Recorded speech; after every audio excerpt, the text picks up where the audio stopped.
Okay. I thought Rob was going to be here, but he's texting us and telling us what to say.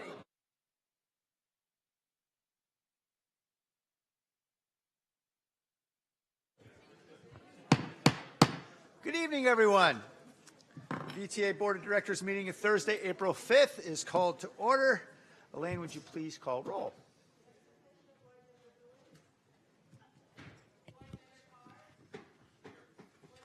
Thank you. Thank you. Alternate Board Member Davis. Board Member Dieppe. Here. Alternate Board Member Harney. Alternate Board Member Hendricks. Board Member Jones. Here.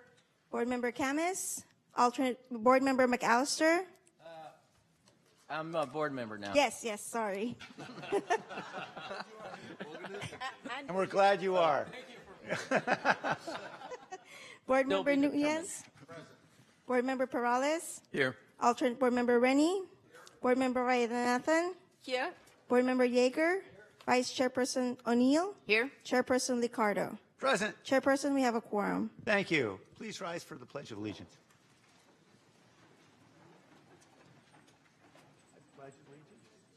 Flag of the United States of America and to the republic for which it stands, one nation, under God, indivisible, with liberty and justice for all. Thank you. So we're on to item 1.3, which is orders of the day. I want to note that we'll consider the regular agenda immediately after orders of the day to ensure we have all of our board members present during the discussion and vote. Are there any other changes to the order of the agenda? Okay, seeing none, we'll ask for a motion.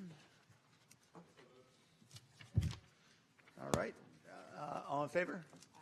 Any opposed? Okay, we're on to the regular agenda. We have one item, which is item 2.1, which is to approve VTA's BART Silicon Valley Phase 2 Extension Project, formerly called Silicon Valley Rapid Transit Corridor Bay Area Rapid Transit Extension Project. I'm glad we shortened the name. Through the actions noted in the agenda, Carolyn is here. She is our Chief Engineering and Program Delivery Officer. And thank you, Carolyn, for all your great work. Take it away. Good evening. So tonight we are here to ask action from the board based on a 3.5-year effort on the environmental clearance process for BART Silicon Valley Phase 2 Extension Project. What we would be asking tonight is to certify the subsequent environmental impact report. You're going to hear a number of times what we're asking you to do tonight. Adopt the findings, the facts and supportive findings, the statement of overriding consideration, adopt the mitigation and monitoring report, and adopt the recommended project description.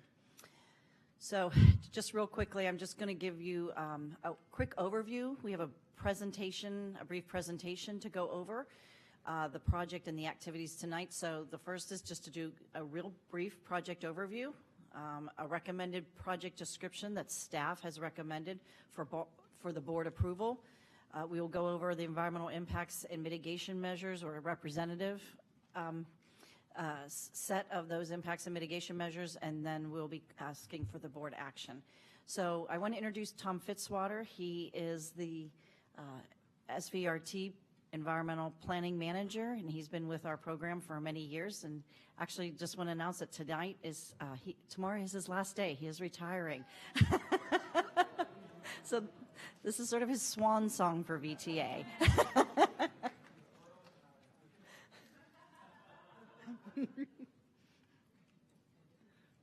So first I'm going to talk a little bit about the project overview. As many of you know, this project has been going on for decades, 20, 30 years plus as a planning project for the county, a major transportation project. But not only that, but the environmental studies have been going on since 2004. And this board actually approved the final environmental impact report for a 16-mile extension back in 2004. And that's pretty amazing. It's taken us a long time to get the funding and everything aligned. But at that time, there were stations that were essentially identical to where the Alum Rock 28th Street station is today, and where the Diridon station is today, and very similar to where the Santa Clara station is today also. So since that time, there have been a number of design changes that have been examined by the engineers and others to improve the project, and a lot of these earlier studies dealt with phase one, which is under construction tonight, right now. And so tonight we're really looking at the 2018 final environmental impact statement. This study has been going on, as Carolyn mentioned, for about 3.5 years. We had scoping meetings back in February of 2015. We held 2 scoping meetings in San Jose and 1 in Santa Clara. We circulated a draft subsequent environmental document for public review back in December of 2016. It went out for over 60 days review, so we provided some extra time for the public to review that document, held public hearings. We spent quite a bit of time responding to comments. With a project of this magnitude, we're going to get a lot of comments because it covers a lot of area. We had about 110 comments and emails with people concerned about various issues, and there was also comments supporting the project too. Tonight we have the final environmental document that we want you to consider, and that is for the state environmental process. We also have a federal environmental process because we're going to be seeking federal funds, and so there's federal action, and the Federal Transit Administration is going to be considering issuing a record of decision on the project, and that would occur no later than June 4th. So in terms of the project, we do have two sets of alternatives. In terms of the Federal Transit Administration, they're looking at a no-build or the BART extension alternative, and that's where the federal action is. They're going to be participating in the BART extension. In terms of the state environmental process and your action tonight, we've added a third alternative, which is the BART extension with transit-oriented joint development alternative. And this provides for transit-oriented joint development at a number of locations along the alignment. And so this is the CEQA alternative. So it's a little odd, but the CEQA alternative is what you're addressing tonight. There is a NEPA alternative, and that's because that is the only part of the federal action. So here's a depiction of the alternative, and we have 3 stations in San Jose, 1 station in Santa Clara. There's a new haul maintenance facility at the end of the line near the Santa Clara station, and we do have transit-oriented joint development, which I'll talk about in a few minutes. In terms of the 2035 average weekday ridership, this is the projections for the various stations. And what you need to realize is we have to use a regionally approved land use projections. And these are provided by the Association of Bay Area Governments. So we're required to use an approved land use projection in our model. We're also required to use a specific regionally approved model by the Federal Transit Administration. So we are constrained on how we can develop our ridership modeling. This essentially is a snapshot of what the ridership would be based on projections in 2016 on those modeling assumptions that we're required to use. So it's a snapshot. Things may change over time, but this is what the model indicated in 2016, and we were required to do that.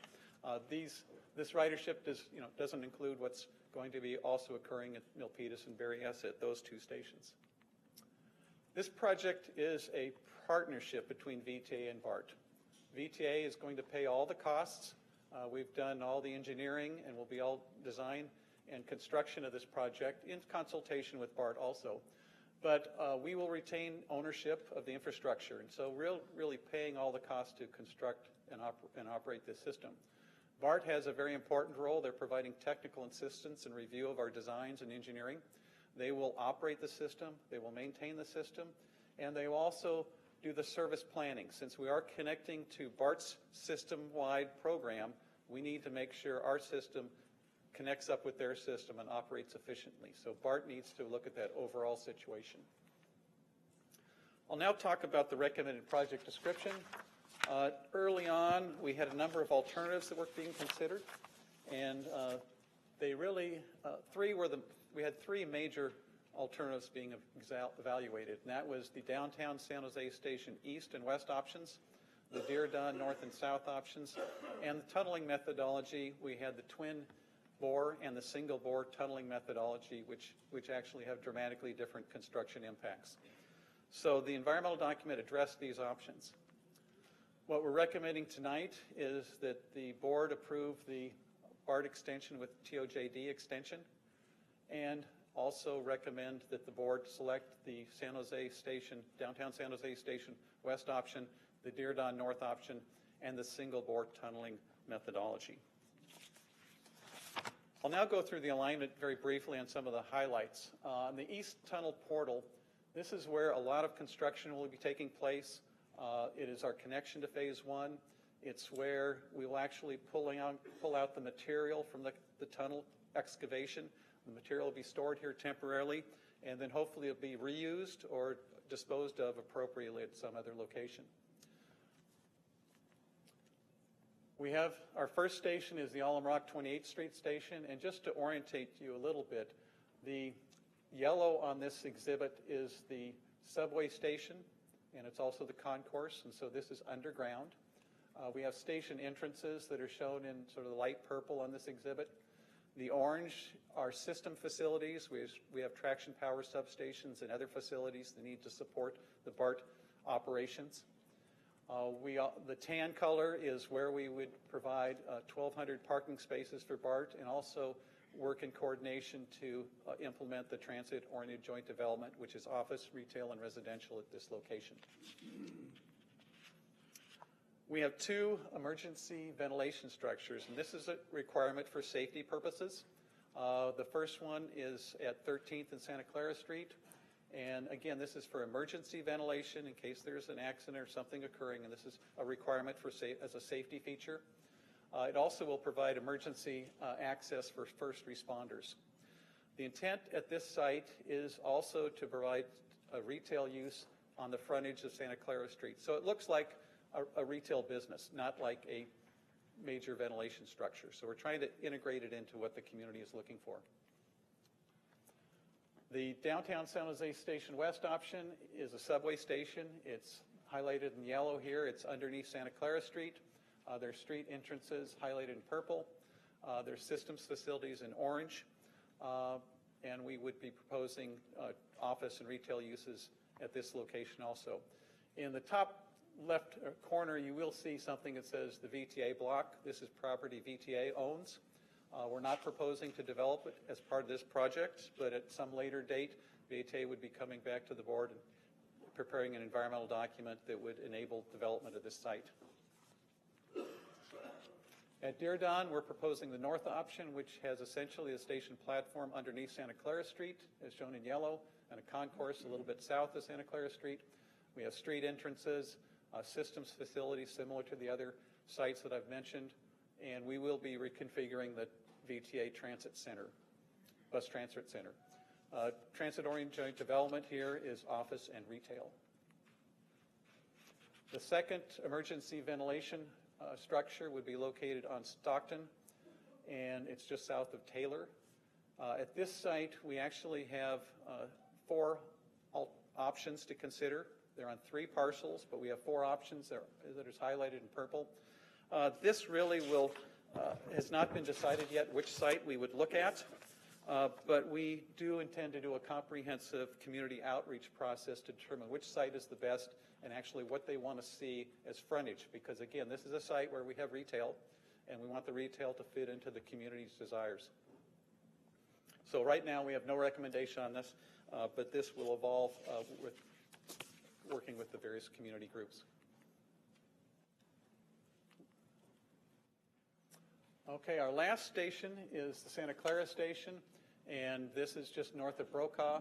It's an at-grade station. We have space there, and it's coming out of the ground from the tunnel portal. And we have systems facilities also located there, and we have a 500 parking space garage planned at that location. Recently, we built a underpass that goes to the Caltrain station. We'll be slightly modifying or enhancing that underpass to make the easy access to the Caltrain facilities from the BART operations. At this site, we have office, retail, and residential proposed. So when I talk about transit-oriented joint development, what we did is we looked at the city of San Jose and the city of Santa Clara's general plan and their specific plans, and we tried to develop these sites based on what their vision was in their general plans and specific plans.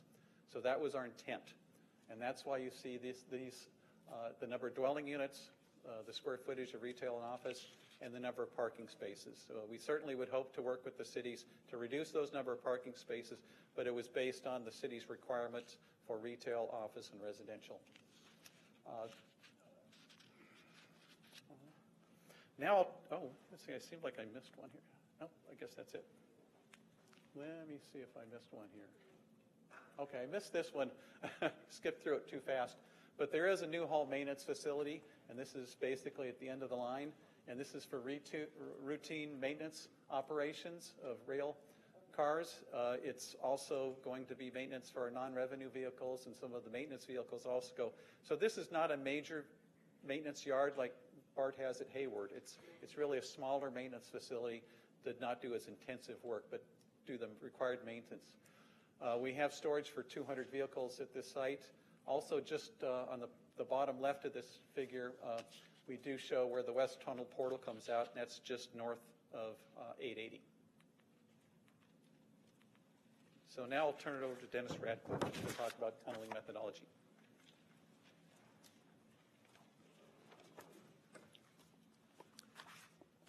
Good evening. My name is Dennis Radcliffe. I'm a Deputy Director in the Engineering and Program Delivery Division, and I'm currently serving as VTA's Program Director for BART Extensions in Santa Clara County. As you know, the BART extension into the Santa Clara Valley began as a single 16-mile project following the passage of the 2000 Measure A. However, after the decline of the dot-com boom, it became apparent that VTA would have to phase the implementation of the 16 miles into two or more phases, excuse me. And in 2009, VTA officially put the Phase 2 program on hold so we could focus more deliberately on delivery of Phase 1. By 2012, VTA had received a full funding grant agreement from FTA, and construction of Phase 1 was well underway. In 2014, with the support and encouragement of FTA, VTA revived its work on Phase 2, and through the community outreach efforts that Thomas just explained, VTA confirmed that the project stations and alignment as originally conceived was still the desired project from the community. However, community interests had expressed significant concerns over construction disruption, particularly in the downtown of San Jose. So VTA examined construction techniques and updated project codes and requirements, and examined tunneling and construction techniques to see if there were any advances that would aid in reducing the construction impacts downtown. These efforts discovered that indeed significant advances had occurred in tunneling technology. In particular, machine reliability and control systems for soft dig tunnel boring machines had improved significantly, enabling much larger bore diameters than were allowed or were considered reasonable in 2008. This led VTA to explore the potential of a single bore subway. The single bore subway is simply a single large diameter tunnel structure with two isolated trackway chambers inside. And this technique allows us to construct the trackway and the station platforms inside the tunnel without having to dig from the surface. This avoids significant construction disruption, in particular as it relates to what would otherwise be a quite extensive utility relocation program. There we go. So in 2015, VTA initiated a feasibility study and concluded that indeed a single bore subway was feasible for VTA's project and should be included in our environmental document as an option. The following year, in 2016, VTA initiated a more detailed study to address the particular attributes of a single bore subway, in particular the tunnel diameter, the station configuration, the emergency operations programs, and the tunnel ventilation. We also, in 2017, sponsored a tour of a single bore subway in Barcelona This is a light rail system, and that system chose the single-bore subway configuration principally because the stations were dramatically deeper and too deep for a cut-and-cover type of construction methodology. In August of 2017, at a VTA board workshop, staff introduced the single-bore concept and discussed the construction and environmental considerations for both twin-bore and single-bore. Following that, in September 22nd, VTA presented the results of its work in studies and analysis on the single-bore subway and the twin-bore subway to a board workshop in great detail, and we described our preliminary or draft recommendations for single-bore methodology for the BART Phase 2 extension. In September 28th, we presented an overview of both twin-bore and single-bore in conjunction with BART staff to a combined meeting of the VTA and BART boards. And in November that year, we sponsored a peer review where we assembled a number of transit operators operating subway stations. And that peer review concluded that the single-bore subway concept could be operated safely as an extension of BART and offered a number of operational considerations that they recommended we explore further. So VTA requested and received from FTA, Federal Transit Administration, an extension to the project development period, which is essentially coming to close tonight. And we used that period of time to review the work to date with VTA and BART staff and management. And we also assembled a team of construction industry experts to review VTA's work on twin-bore to assure that our analysis was solid and that we had not failed to consider any other construction techniques. So what we concluded from all of this work is that there weren't any construction techniques that VTA had not thoroughly considered, and that there weren't any practical mining techniques for the San Jose subway station. This is a question that comes up frequently, and again, we've confirmed that it's just not practical given the ground conditions here in San Jose. That the base costs for twin-bore and single-bore are comparable for decision-making purposes, that the single-bore satisfies all applicable requirements, that the single-bore offers schedule advantages, and the single-bore offers operations and safety advantages. Furthermore, a single-bore has significantly lower construction impacts. Single-bore provides opportunities for future transit area development, and the draft recommendations that we presented to the board in September 22 were confirmed and strengthened by this last effort that we've made to examine our work. So tonight we're recommending the single bore as the VTA's tunneling option for BART Phase 2. Thank you very much.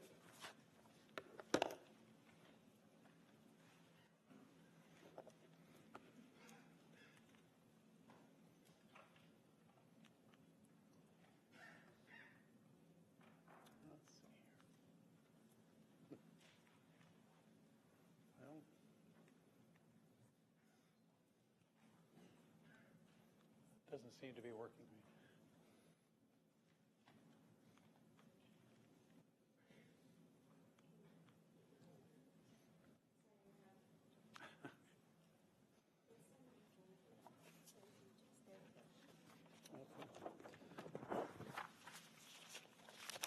So the environmental document talks about environmental impacts and mitigation measures.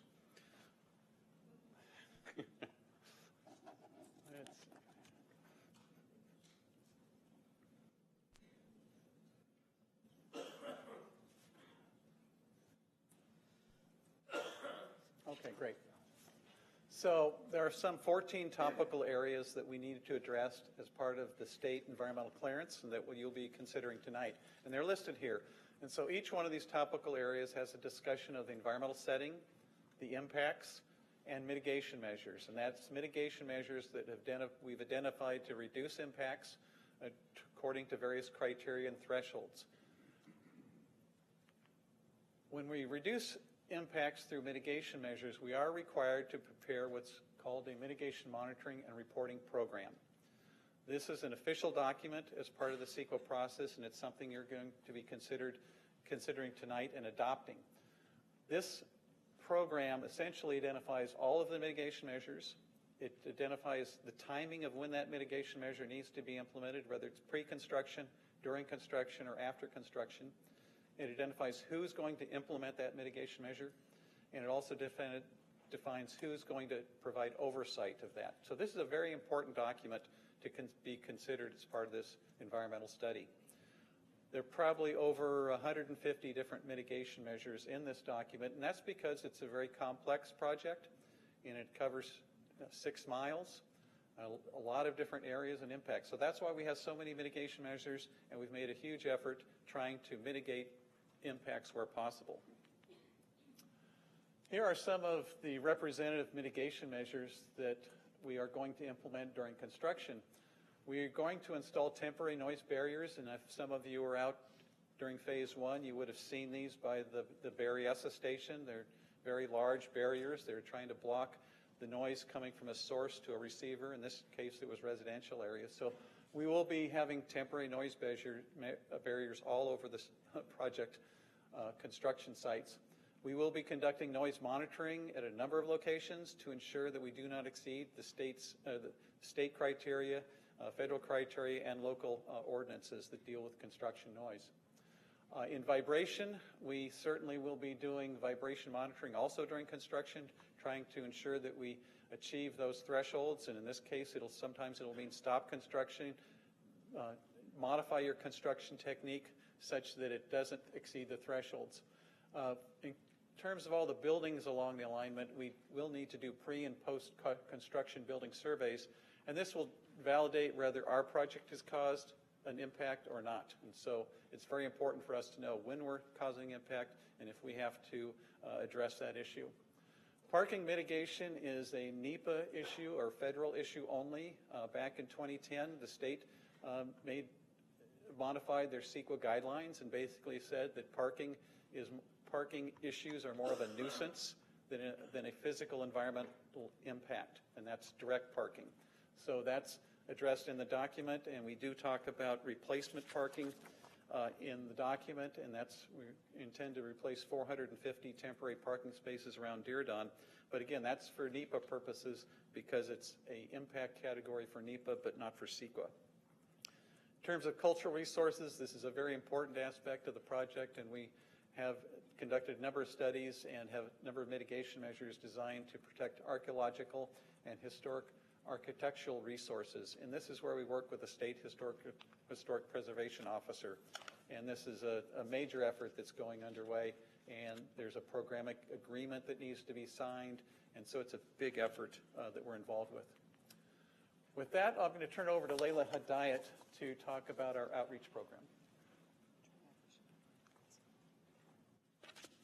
Good evening. My name is Layla Hedayat. I'm the SVRT Planning and Program Manager. During the environmental phase, VTA has been committed to actively engaging the community. In June of 2015, we reinstated the community working groups. The members are key stakeholders in the community and community leaders.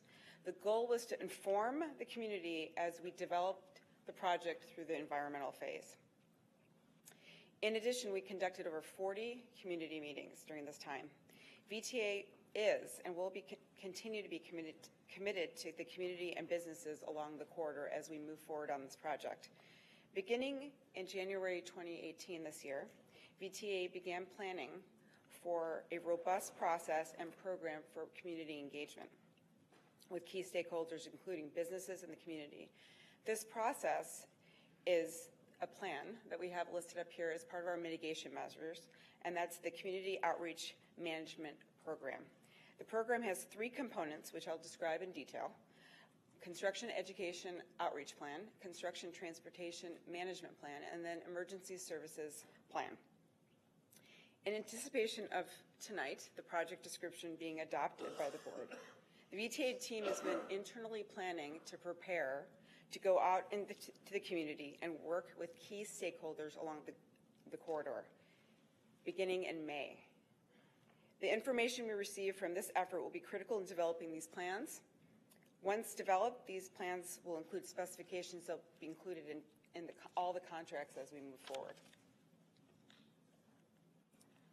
I'll describe the Construction Education Outreach Plan in a little more detail. This will be coordinated with our city partners, City of Santa Clara and City of San Jose. There are 3 parts to the plan that will be implemented in phases as we move forward in the project. Part A is planning, and as I mentioned, we already have started that process. Part B is pre-construction, and then of course C is during the construction phase. This will include general outreach, informing communities along the Phase 1 corridor about the project and the commitments we made to deliver the project. Stakeholder engagement, identifying impacted stakeholders to begin early engagement for real estate planning and understanding unique operational aspects of their businesses so we can incorporate it as part of our plan. Business promotion, we intend on assisting businesses with marketing and promotions to raise their visibility during construction and activate public spaces to access businesses throughout construction. The construction transportation management plan will be developed by the technical team and the contractor and coordinated directly with the city partners. This will be developed during the engineering phase prior to construction. The plan will include phasing of construction, detours, closures, truck haul routes, as well as traffic control plans for each of the project elements.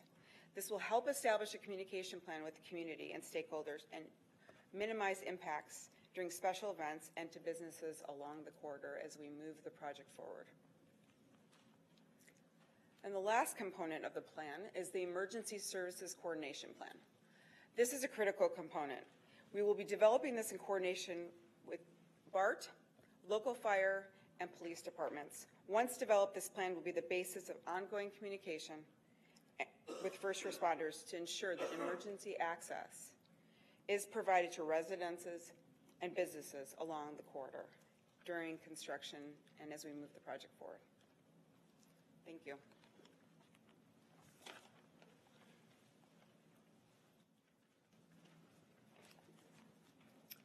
We've talked a little bit about construction impacts and mitigation measures and our working with the communities.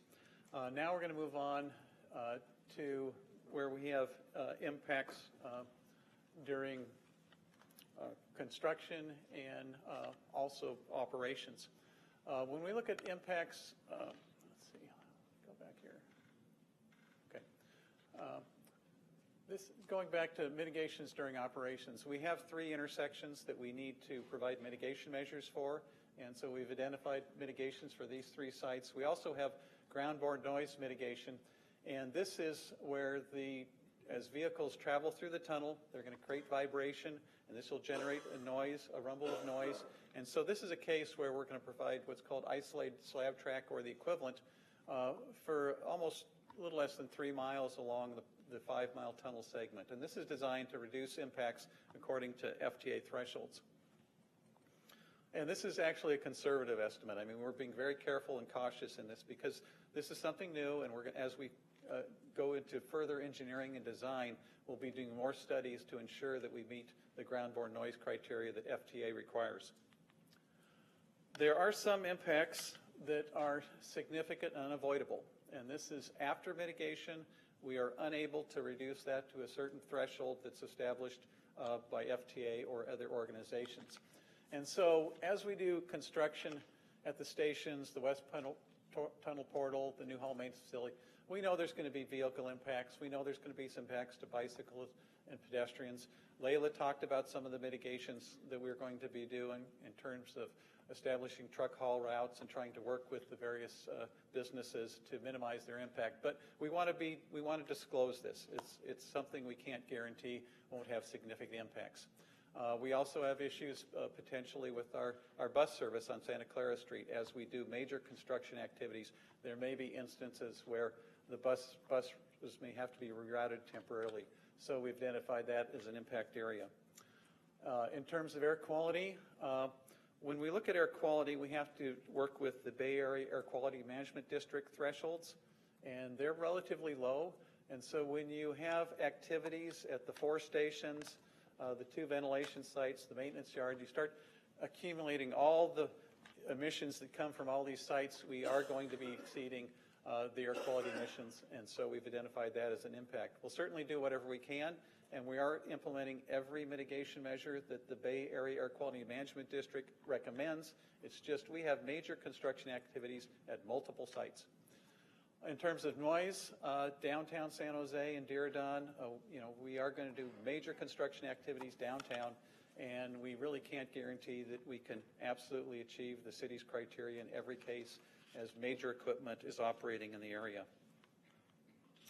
In terms of significant unavoidable impacts after mitigation, De La Cruz and Central Expressway, if you've ever gone through that peak hour, it's a very congested intersection. We will be having traffic going through that intersection that relate to BART traffic and transit-oriented joint development, so we've identified that as an impact. Air quality, we have, when you add all the development of office, retail, and residential that we're proposing, we do exceed the thresholds that are related to air quality and greenhouse gas emissions. We do have lots of mitigation in this area, including preferential parking for electric vehicles and electric vehicle charging sites, and so we've done a lot, but we can't really guarantee that impact would be less than significant. And we also have the issue of Assembly Bill 32, which requires us to go down to 1990 levels for greenhouse gas emissions by 2020. So, it's a challenge. Tonight, we have the board action, and, we're asking you to certify that the subsequent environmental impact report meets the requirements of CEQA, represents the independent judgment of the lead agency, and that you have reviewed and considered the subsequent environmental impact report. We're asking you to adopt the findings, support the facts and support of findings, which may relate to the mitigation measures that we're proposing to be implemented.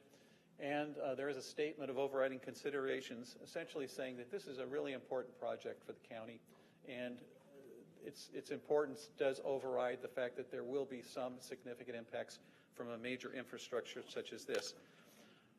This is described in attachment C of your packet. Adopting the mitigation monitoring and reporting program is attachment D of your package.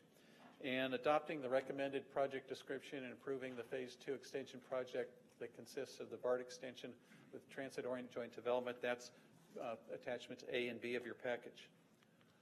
Just to reiterate, the recommended project is the BART extension with transit-oriented joint development, the downtown San Jose West option, the Diridon Station North option, and the single bore.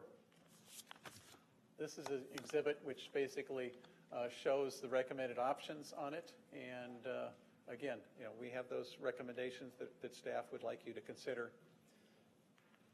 And finally, these are the board actions that we're asking you to take tonight.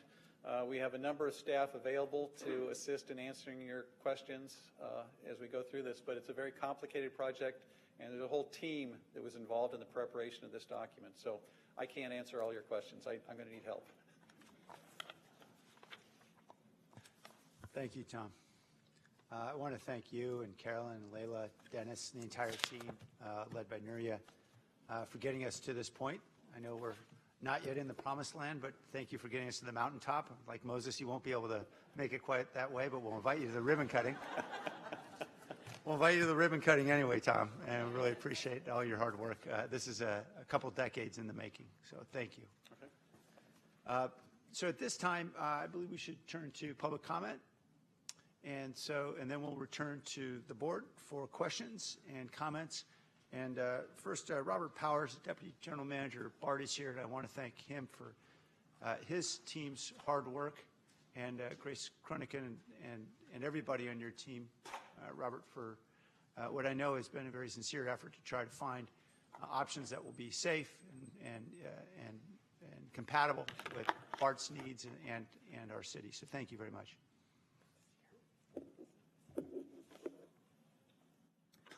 Well, thank you.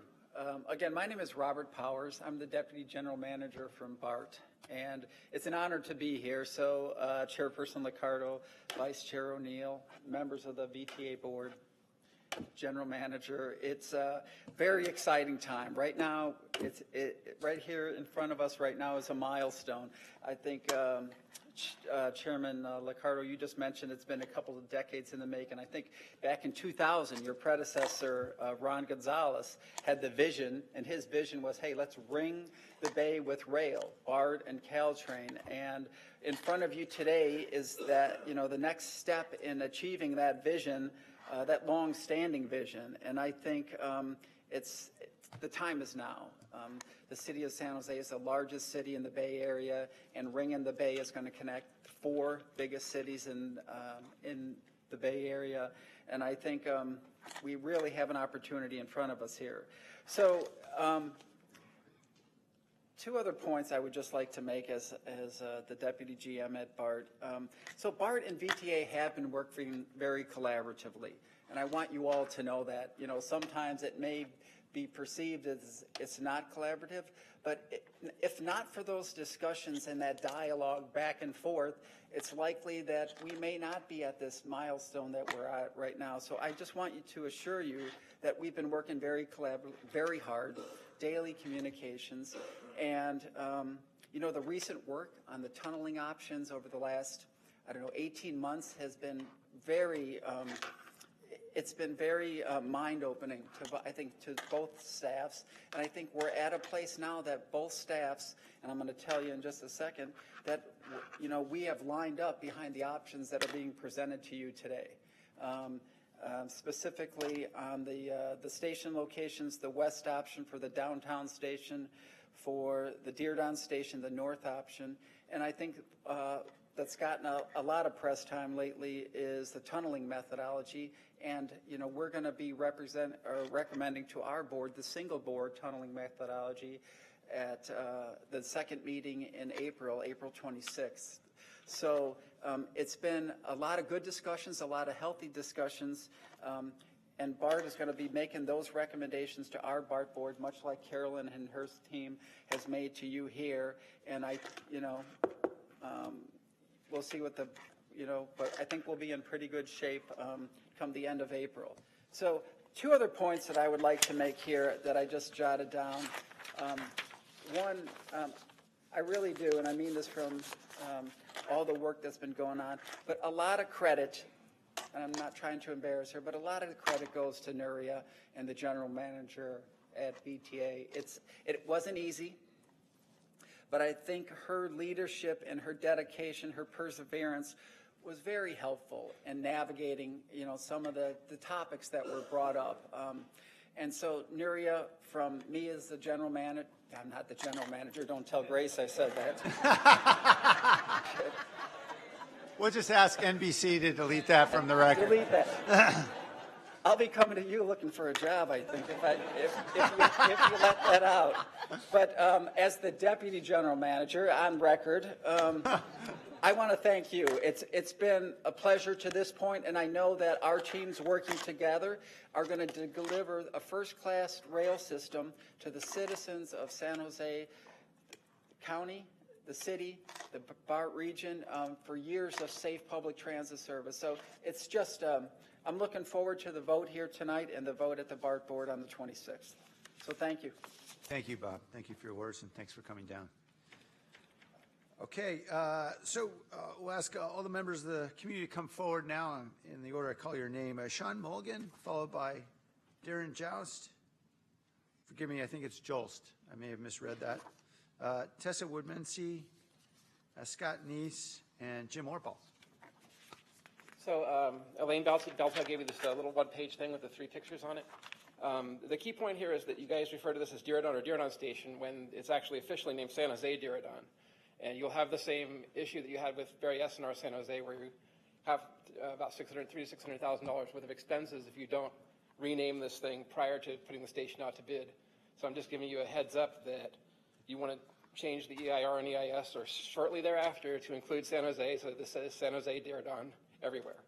And I'll keep sending Carolyn and Dennis emails until it gets changed. So don't forget to do this. And thanks, Sean. the literal neglect of San Jose is about $600,000, and that's what this is if you forget it. Okay. Thank you, Sean. Darren, welcome.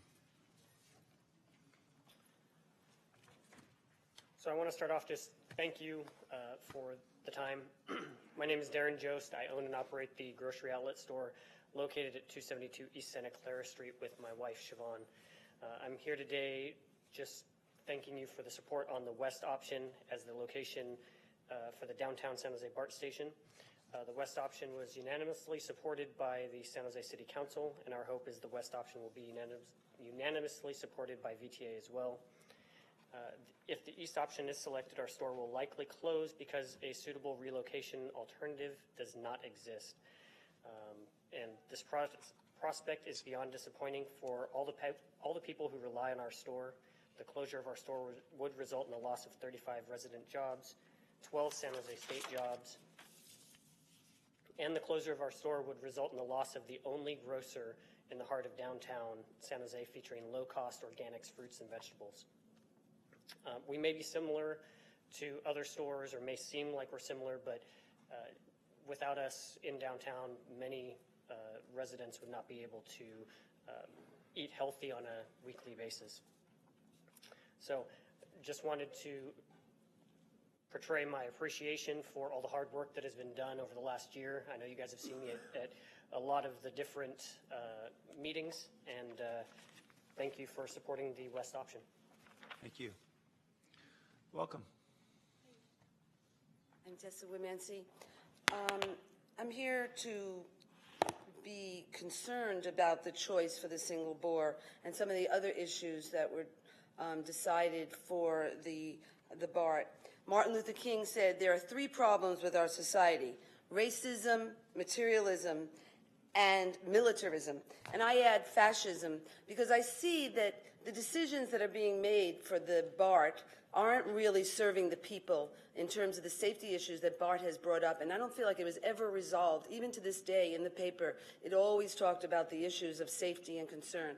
And yet we're doing it all for the business. And that really concerns me, as I call it fascism in the bundling of the government with the business and the media. To do things for business doesn't seem like the right choice, that the role of government is to protect us from harm. And that seems like the whole thing with BART never got resolved. And whatever political issues made it happen for businesses, I think we made the wrong choice to not go for the twin bore, which had all the safety issues that BART wanted.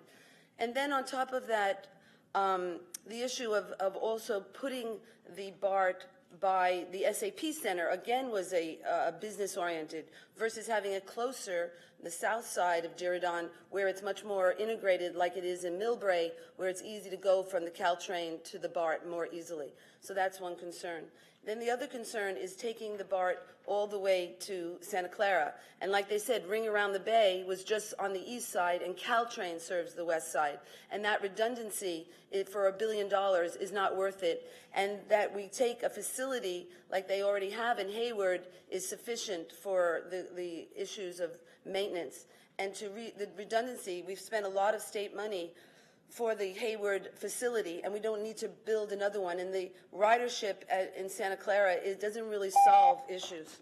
Okay, that's it. Thank you. Scott Neese? Sir, if you could please sit down until I call your name, and I'll call you up if you submit a that's okay. Just submit a blue card, and I'll call the names as it. Thank you, sir. Good evening. After Mr. Neese is Jim Mortball, Bob Van Cleef, Eugene Bradley, and Roland LeBrun. Good evening, Chairman Licardo, members of the board, Scott Neese, San Jose Downtown Association. What a tremendous milepost we're at tonight, essentially approving the how and where we're going to build the first subway in the city, the first subway in Silicon Valley. When you think back at all of the milestones that we've reached over these decades, you think about 3 sales tax elections, you think about the letter on Thursday from the BART general manager. I think one of the milestones that needs to be added is when you hired General Manager Fernandez. I know when I first met Nuria and we talked about BART, first time I heard that there was a different way to tunnel was from her. She asked, why do we need to relocate the utilities and tear up the street and build a bus bridge for light rail? She had the courage and the leadership to push for the single bore. And here we are today. We're so grateful for what Robert just said and the BART staff joining in with all of the recommendations before you tonight.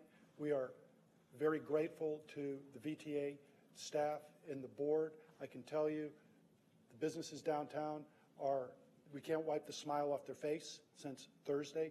They are elated that you're considering the single bore tonight. There's also a wave of hopefulness. I had several members say, you're stuck with me now a few more years. I was going to move if it was twin bore, and that is a positive thing. So congratulations on the decision today. We look forward to on to the funding and construction. Thank you. Hi, Jim. Good evening, Chair Liccardo and members of the VTA Board. I'm Jim Orpal, the Director of Transportation for the City of San Jose. And I want to applaud the VTA team and the BART team for finding a collaborative path forward on the single-bore tunneling method. The San Jose City Council unanimously endorsed the single-bore method when they took action on this project. The city also fully supports the Downtown West and Diridon Station North locations. I also want to thank the VTA staff for working closely with city staff on the environmental review process. The city had a significant comment letter, and through a collaborative process with VTA staff, we've worked to a better understanding of the issues and refining how VTA will approach and mitigate the critical issues. I'll make mention of 3 items that are critical on a go-forward basis. First, the design of the stations in San Jose must be done in a truly collaborative way with the city. We know our city well. We know how those stations can function and interact with our neighborhoods. We think they'll function in the best way working closely with the city. We also think for our downtown station, it's imperative to develop an eastern entrance that will serve City Hall and San Jose State University very well.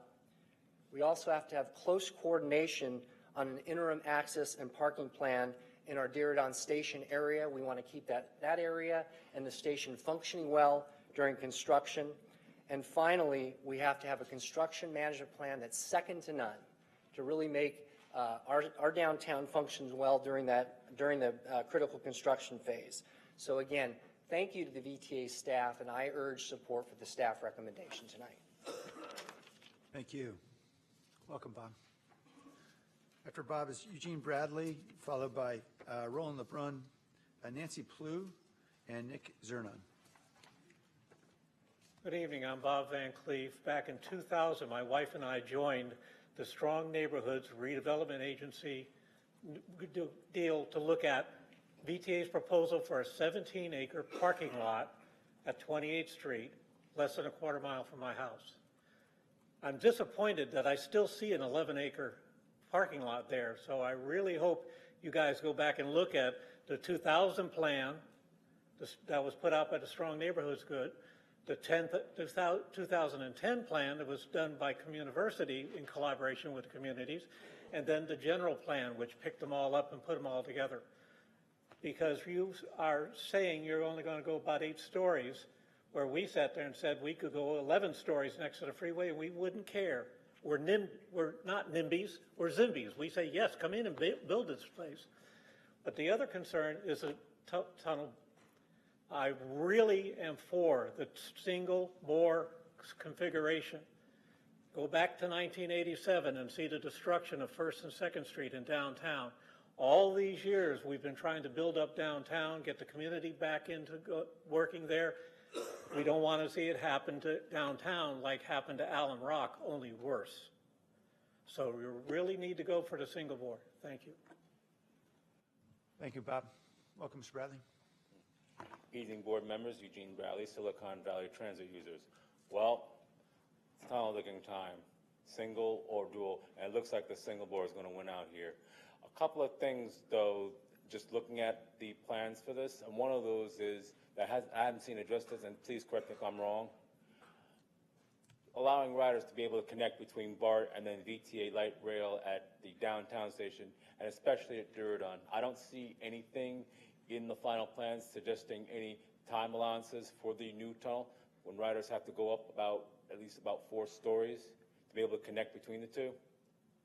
I won't even begin to also like to echo Tessa's comments regarding the duplicity between downtown, Diridon, and Santa Clara. You already have several bus lines that parallel that. If this was a bus line being proposed, it would not, the rail extension wouldn't even need to be there for Santa Clara. The overall concern that I have is that you need to be able to enable transfers between BART and the other VTA modes. Otherwise, all you're just going to have, a nice single hole in the ground worth nothing. That's simply a civic monument to appease San Jose civic inferiority complex. Consider what good it would do to have those transfers, then you would really have a tunnel worth talking worldwide about. Thank you. Thank you. After Mr. LeBrun is Nancy Plouffe, Nick Zernoun, Kitty Shen, Andrew Wong. Good evening, board. So I want to give you a quick update on what happened last 4 weeks. About a month ago, I started getting calls from various engineering firms, including an Austrian firm who introduced sequential excavation mining in the United States 30 years ago. They told me that nobody from the VTA ever attempted to contact them. And they asked me to take a look at the geotechnical data for downtown. And they came back within a week, and they told me that they were absolutely convinced that they could build a mine station under the VTA light rail on Santa Clara. Not only that, they could do it for 10 to 30% less than the cost of cut and cover. I also got an email from a Spanish firm who actually happened to have built the Barcelona tunnels. What they told me is that a single bore as envisaged by the VTA would be twice as expensive and twice as deep as twin bore. In other words, you're potentially looking at a $4 billion tunnel contract instead of a $2 billion contract. And last but not least, as you saw earlier from the Diridan slide, when you had the yellow line and the Santa Clara and then another yellow line alongside it, it's impossible for single bore to go under the new Caltrain concourse, because if it does, it will actually impact the Dalmas neighborhood. So what happened at the end of the day is now single bore has completely destroyed the interface between BART and Caltrain and everything else. And I'll be back later on the next steps when you're done approving this disaster unanimously. Thank you very much. Thank you. Nancy Plouffe. Coming up, Nancy. After Nancy is Nick Zernoun and Kitty Shen.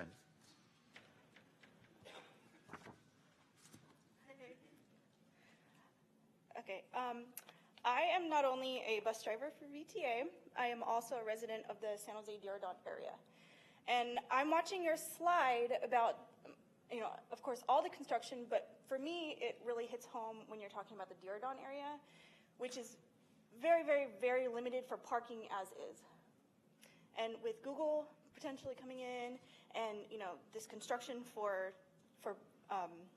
the new BART coming in, you're talking about moving, parking situations around, and that worries me as a resident. So I'm not sure if you guys realize that most of the surrounding neighborhood around BART is permit parking through St. Leo's, and I really feel like that's something that you need to consider.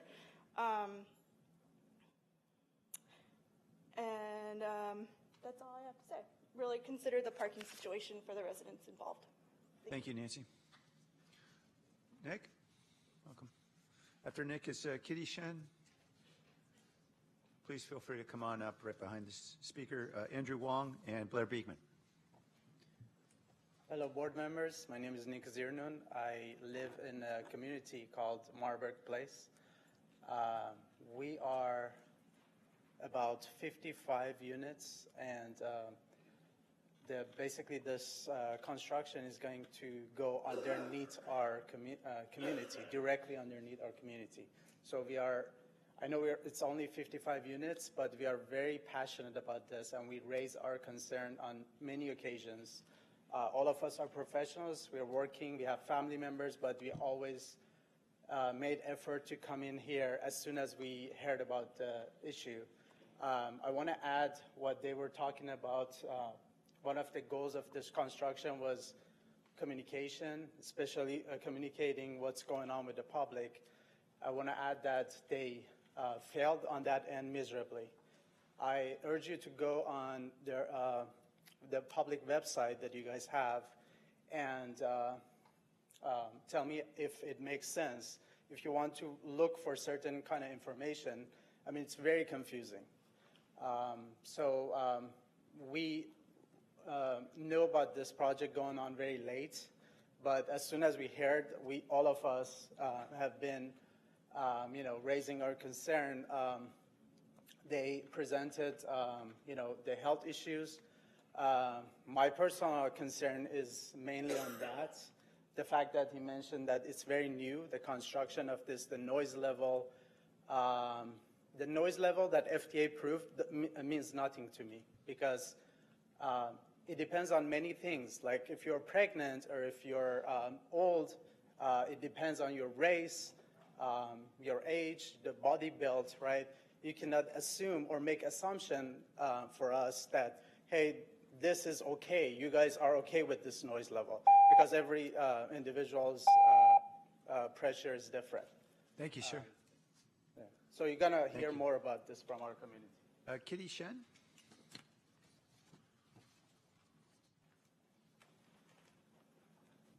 Hello, everybody. I'm also from the Marburg Place, and we have some serious issue with tunnel alignment under our property because at first VTA made a mistake on their tech review that this parcel of land only contain one single-family house, so they cut the route through underneath this parcel of land.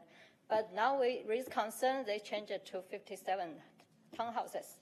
And my concern is why the city proved the builder, who is Tyler Morrison in 2006, to approve them to build this townhouse project on the subway tunnel. Why you guys can make decision for us and make us keep blind that living above a tunnel is safe in such a major earthquake zone in California? And all the subway tunnel around the world are under road or freeways, trying to create as least impact or disturbance as possible to residential buildings. Why you guys have to dig underneath our homes? Is it because that 90% of the family are Asian family, so you guys can take advantage of us? I don't think it's okay for VTA to dig the tunnel underneath our property. So I think VTA already considered digging on the 101 highway alignment. So I want to know why it's not, and why is this option not considered anymore? Because 101 is a public road. People already use it as public transportation. It's possible digging under the public road. They don't need to require any more easement rights from us, the private property owners. So we're concerned about the earthquake mostly. Thank you, ma'am. Kitty Michen, could I just ask you, the community is Marbury Place. I assume that's near Marbury Road. Is that right? Marbury Place, yes. Okay. And I believe the prior speaker, Nick, is also in that area. Is that right? Justina Yes. Circle. Could you speak with Layla, who's waving her pen now? There may be a misunderstanding, I think, about your geographic location relative to what we're actually approving. But anyway, I think it would be helpful if you were to speak with Layla. We are actually by the external portal entry where the tunnel going to begin. Right. Okay. If you could speak with Layla, I think it may be helpful to provide some clarification. Okay. Mr. Wong? Hi, my name is Andrew. I'm also from the resident from the Margaret Place. I'm very disappointed about the noise and the vibration study during this environmental project approval process.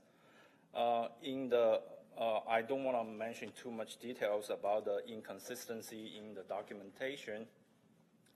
I want to bring up 2 points. One is in the original plan, there are two tunnel alignment options. The first one is bar extension in a bridge over US 101. The second is bar extension in a bridge over 101 with Allen Rock 28th Street. What we heard, if we search the web, we can find out in 2002, VTA actually already spent money about $80 million to purchase the passageway right from UPPS. So my concern is why we cannot stick with the original plan, use 101 as the extension of the tunnel alignment.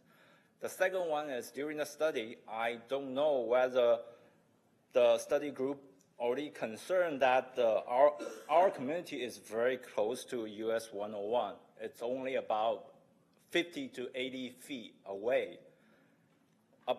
Adding additional noise and the vibration from VTA, I don't see any study or the data in the environment report. So I really suggest this environmental report needs to add more materials to stress that issue. Yeah. Thank you, Mr. Wong. And I believe Layla's outside the doors speaking with a couple of your neighbors, so you may want to join that conversation in just a moment. Mr. Beekman, welcome. Thank you. Sorry I'm late. I'll have to review this at some point, and I've heard a few earlier lectures about how things can work with the tunnel bore system, and it sounds like you're working towards a process. I thank you for that. That should be, it's my feeling that in being late that I don't think things will be ready for this summer.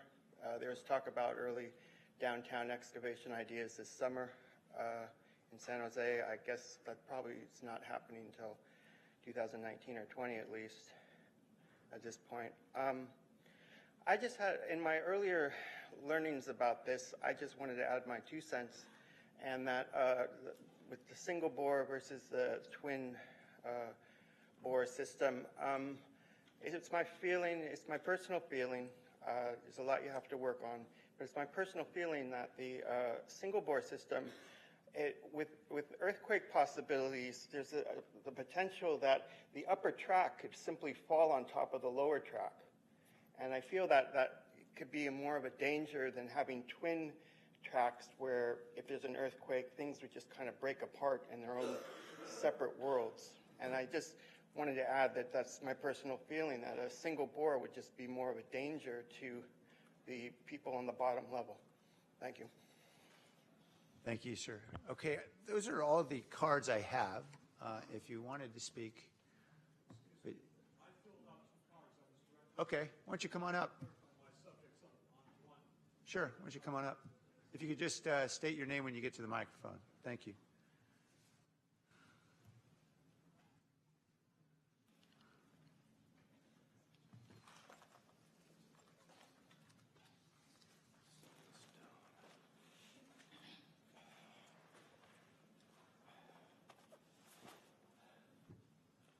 Good evening, all council members and everybody in the chamber, everybody attending. I'm limited to 2 minutes. I think there does need to be more of a cost-benefit analysis and feasibility study on the proposed tunnel, the entire project. There are eminent domain issues as well. But I wanted to focus on the topic. I wanted to focus concerning 2 issues. One has to do with continued, very frequent vandalism and defacement of VTA bus stop benches, as well as the shelters and refuse, what have you, being thrown around. I observed today at Race Street, by where the Safeway is, on that side of the street, the bus shelter has been taken out. It's absent, and the pavement around it is just trashed out. I also observed the bench at the bus stop at Cherry Street outbound, where Nick the Greek is, on that side of the street on Almaden Expressway. Somebody has punctured that bench. And the other bench that is close to just past Minnesota, going out Lincoln there at Willow Glen, somebody has written on that bench as well. And also that bench back at Race on San Carlos, the one by the Safeway I talked about, that also has got defacement on it and it's dirty. The other I'd like for you to do is generally in the area of civil rights is to address the issue of elder abuse. I've experienced it myself on the VTA. Thank you for your time. Thank you, sir. I want to thank all the members of the community who came out to speak. We'll return now to the board for questions and comments. First, I just want to say a big thank you again to all the people I thanked just a few minutes ago who've been working so hard on this project to get it here, but particularly thanks to our general manager, Nuria Fernandez, for her determination to find a way forward that would address the reasonable concerns that the BART staff had raised, and to ensure that we had engineers on our side working with engineers on their side, rolling up their sleeves to find a solution that would work for everybody. So I want to say a very big thank you to you, General Manager, as well as I want to thank Grace Kernigan for her willingness to be open-minded about options, and again to work deliberately and in good faith to find a solution. I know that there had been some question raised by a couple members of the community about safety, and I want to assure everyone that both agencies, VTA and BART, are absolutely focused on safety as priority number one. In fact, it's the safety of the construction workers that was one of the factors that initially motivated us to look at a single bore construction, because we won't have to build those cross passages, which we know are somewhat more perilous than the alternative. So we are absolutely focused on safety. I'm confident that that we have found a safe option, and we're going to do everything we can to ensure this is safe. And we know this design is a safe design. By that, I'm referring to the single bore. We've seen it in operation in Barcelona, and I want to thank Nuria for dragging a few of us out there to take a look. But I also want to comment that, you know, this issue about disruption and impacts to the community, it's not just an abstract issue. I remember very well, more than once, a predecessor of mine telling me that his very worst moments as mayor were watching dozens of families lose their livelihoods as a result of what happened in the Transit Mall in the late 1980s. And it was devastating to many small businesses, and many of those were immigrant-led businesses, and we know those are the impacts. Actually, that was actually the cause for the development of the Downtown Association. All the businesses bounded together essentially to resist what was happening on the Transit Mall. And so I just want to say thank you to Scott Neese for your advocacy, and to all the folks who have been really appropriately concerned. We understand there are real concerns on all sides, and I think we found a solution that addresses those. I do want to ask a question of Tom, because I know a question was raised by Nancy Plew, a St. Leo's resident, about parking, and I know that parking is not in the state process for an SEIR. That is not something that is considered an impact that we need to mitigate. Nonetheless, my understanding that is something that we're paying attention to, and perhaps if you could explain, or someone else on the team can explain, how we're going to be working with the community, perhaps Layla, to ensure that we are addressing those concerns. So let me turn that over to Layla, at least to start a response. Yeah, thank you. So we have two components in the environmental document. Let's separate whether it's state or federal, but we are addressing interim parking. So prior to construction at the Diridon area, we are going to mitigate 450 spaces. We are working with Jim Ortball, the team at City of San Jose, to do an interim parking study. We've already started that process, and actually Sharks Sports and Caltrain and High Speed Rail. And so we will have that in place, and in our environmental document, we have stated that we will have those 450 spaces available prior to impacting any spaces at Diridon. So we will be mitigating that. So that's really critical. And we'll be working with our partners at the city, and we've already engaged them again to start that process. In the long term, as you know, we're doing the Diridon concept plan, so we're really excited about that. VTA is leading that with all the other partners. It's funded by VTA, Caltrain, High Speed Rail. and the city of San Jose, and we're very excited about moving that forward. As part of the long-term program for access and parking, we will establish that once we understand more and what we're going to be doing in the bigger program. Okay, thank you. So it'll certainly be an active topic of conversation in the months ahead. Yes. And I'm mindful of the letters we have from the Sharks and Apple, and I want to ensure that they know that we're very serious about working with all of our private sector stakeholders and the residents to address, I think, many of the reasonable and anticipated concerns that they have. Yes, General Manager. Thank you very much, Mayor and Board Chair. I would be remiss if I allowed this moment to go by without stating, before the motion. Okay. Is there a motion on the floor? No, go ahead. Oh, No. okay. Thank you. You know, as it's been said that success has many parents. I want to give credit where credit is due.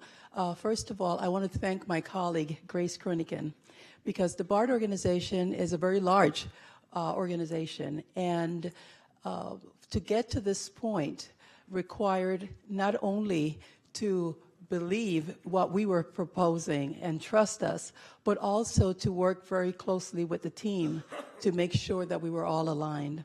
And it was her steady hand on that very big ship that got us to a place where we can now say we're working together for a tunnel methodology that is really a mitigation to the disruption that would have occurred in the building of the station downtown. So I want to say thank you, Grace. I know she's not here, but Bob has very ably represented her, and Bob Powers, who has been the lead person working with our team to coordinate all of the activities and efforts within the BART organization. So thank you, Bob, for making the trip all the way down here to share those words of encouragement to the staff that have been side by side for the past 18 months. I want to say a big thank you to Carolyn Gonat and Dennis Ratcliffe, because when I said single bore, Carolyn hit the ground running, and Dennis said, I'm all over it. So it's really having the right people that are not only believers, but that can also help take that idea, that vision, and put it into action. So I want to say thank you publicly, and to all the team behind you and all of the staff within VTA and the consultants. And more important, I want to thank the VTA Board of Directors. I know you haven't voted yet, but because it wasn't easy. And there were times when I thought you all were going to ask me if I was crazy. It's like, should we keep going down this path? So I want to thank you for your support, your patience, and your belief that we were really on a track here, that will we be able to see the light at the end of the tunnel, and it wasn't just another train heading in our direction. So thank you. Thank you, Nuria, and well said. So I have two colleagues who'd like to speak so far. Director Chavez, followed by Director Perales. So I was just telling someone today how old I was feeling, and here's partly why. There are a couple people who aren't here today that I wanted to talk about, and one of them is Ron Gonzalez, because when Ron was on the Board of Supervisors, he was enormously focused on bringing BART to Santa Clara County. And at the time, people thought, oh, we'd already voted not to have it, which we never took a vote ever to do that. So it was an uphill battle. And Ron and Rod Dearden in particular were both trying to get BART to come to San Jose. One of the debates was the route that it came in, because there was a lot of interest in having it come in a number of different ways, Japantown, closer to Alviso, and Ron really wanted it to come to the east side, as close as we could get to that big community that lived out there. And for many people looking at a line on a map, it didn't look that different. So I worked for him at the time, and I was a young person, and I remember one of my first meetings was at Five Wounds Church with a bunch of faith leaders who were really interested in understanding how BART could impact in a positive way the lives of people who lived and worked and played on the east side of San Jose. And so I'm just thinking about Father Bob and Father Bill and and they, believe me, they were very fatherly about their interest in a good way. And then to Ron and Carl for going and working with the voters to get the resources to do this. And I'm highlighting that because over and over again, we've been a self-help county. And so for all of you who've worked on those campaigns and who voted for these efforts, this is a small step. I mean, it's actually a very large step, but in the direction of getting it all the way to Santa Clara. So I just wanted to really acknowledge that. And then to VTA staff in particular, you all have been enormously professional, and every time people come in and yell at we're not doing it good enough, and by the way, I'm one of those people who do that too. We could always do it better. I do think that the professionalism and the leadership it took to not bring it to Santa Clara, but to bring it through Alameda County, which many people don't know, that we played a leadership role. And that's another thing. Ron really worked hard, and Carl, to make sure that other counties had the resources they needed so we could get it through to our county, including resources from this county to get it here. So the leadership role that you all played in that, and this brings me to our partners at BART.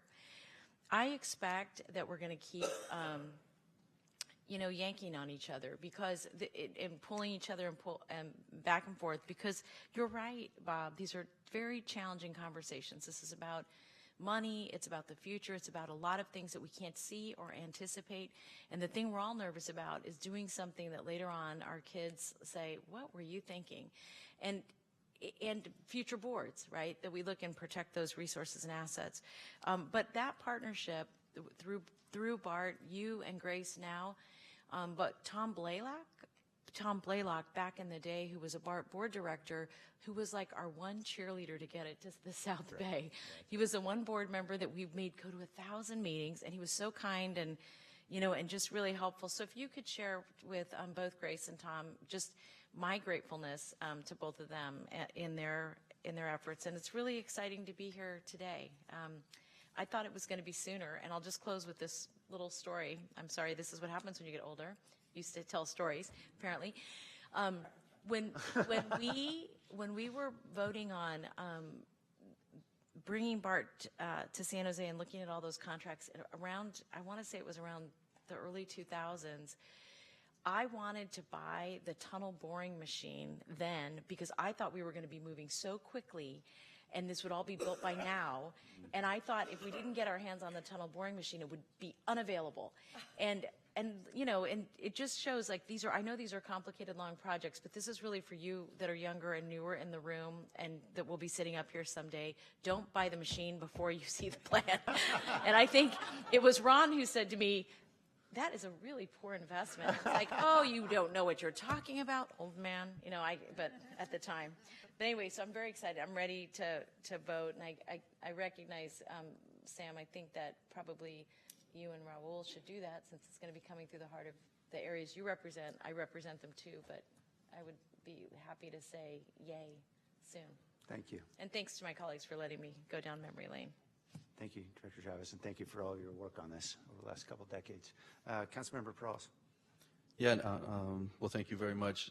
I apologize, it may be a bit of an echo from the last two speakers, but I do think that I feel I'm in a position where I've kind of picked up a baton on the fourth leg here, and this is exciting because I get to cross the line with it today, but Board Member Chavez and our chair, Licardo, certainly having represented before me the district that represents downtown San Jose, are very familiar with this project, and specifically will recognize that close to 90%, maybe the speakers that came today as well, are individuals that either have businesses or live within the downtown area there that I represent in the city of San Jose.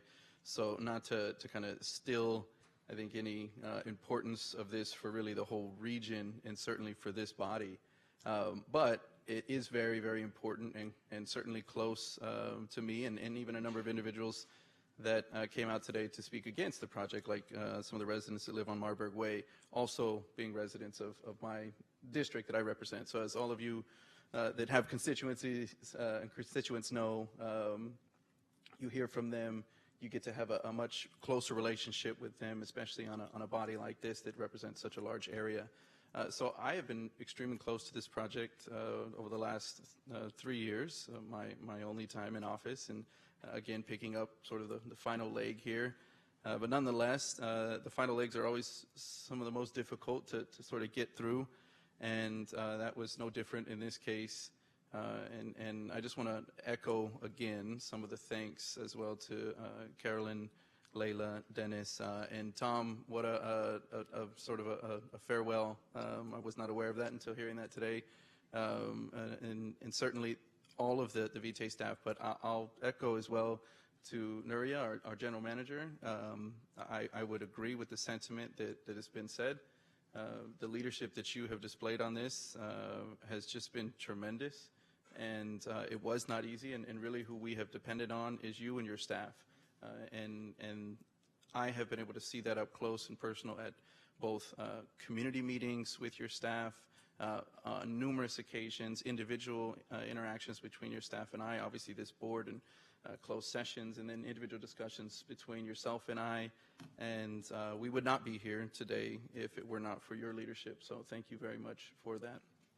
I want to thank as well Bob as well for coming out and stepping in the place of as your deputy GM. But thank you to your GM as well, your boss, Grace.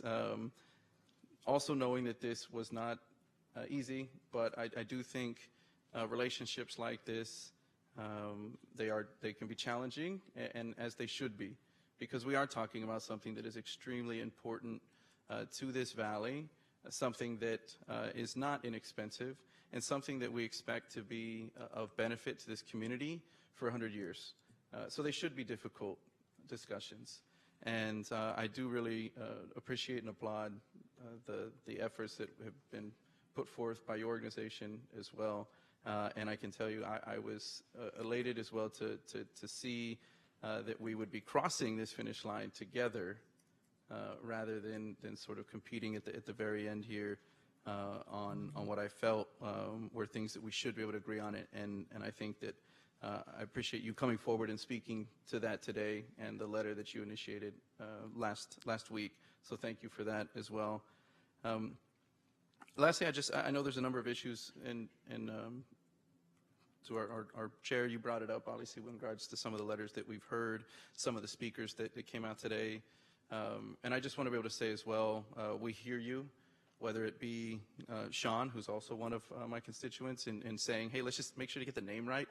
And for those of you that recall, this was brought up on the North San Jose Station, Berryessa, right, as well. Whether it's that, or it's major impacts that we're going to see in big partners like Shark Sports and Entertainment, right? We certainly are hearing those concerns, and I want to tell you, we've been hearing them, and I thank Jim Ortwell from our Department of Transportation for coming, and for the leadership of our Department of Transportation and trying to get in front of some of these issues as well. As Jim mentioned today, we have heard those for some time, and we wanted to make sure that issues like what St. Leo's are concerned about with parking are dealt with, and I appreciate the work that has been put in regards to that. And you know, I'll end on a more recent story, since I don't have much time under my belt.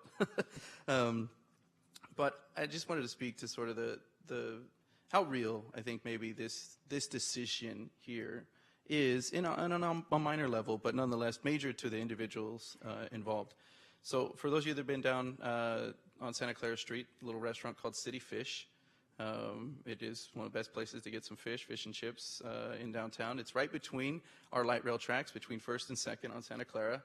And this hardworking man that you will find in there every day, working the register, working in the back, serving individuals, bussing tables, is the owner of that place. And a young man by the name of Daniel.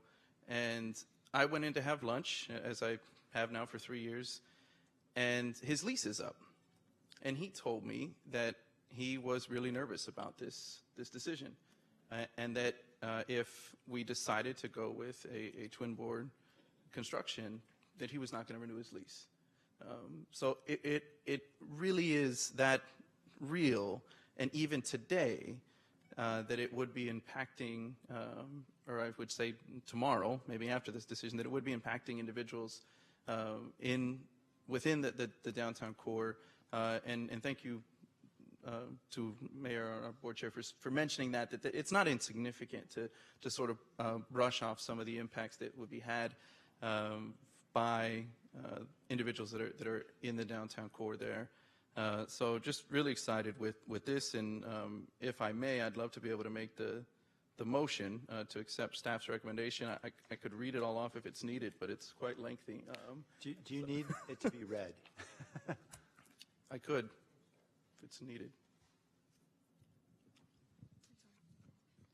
I don't need you to read it, but it would be very good for the record if you put it in place so that we have a nice, clean record of what the motion is. Thank you. Okay. I've got it, then I'll read it.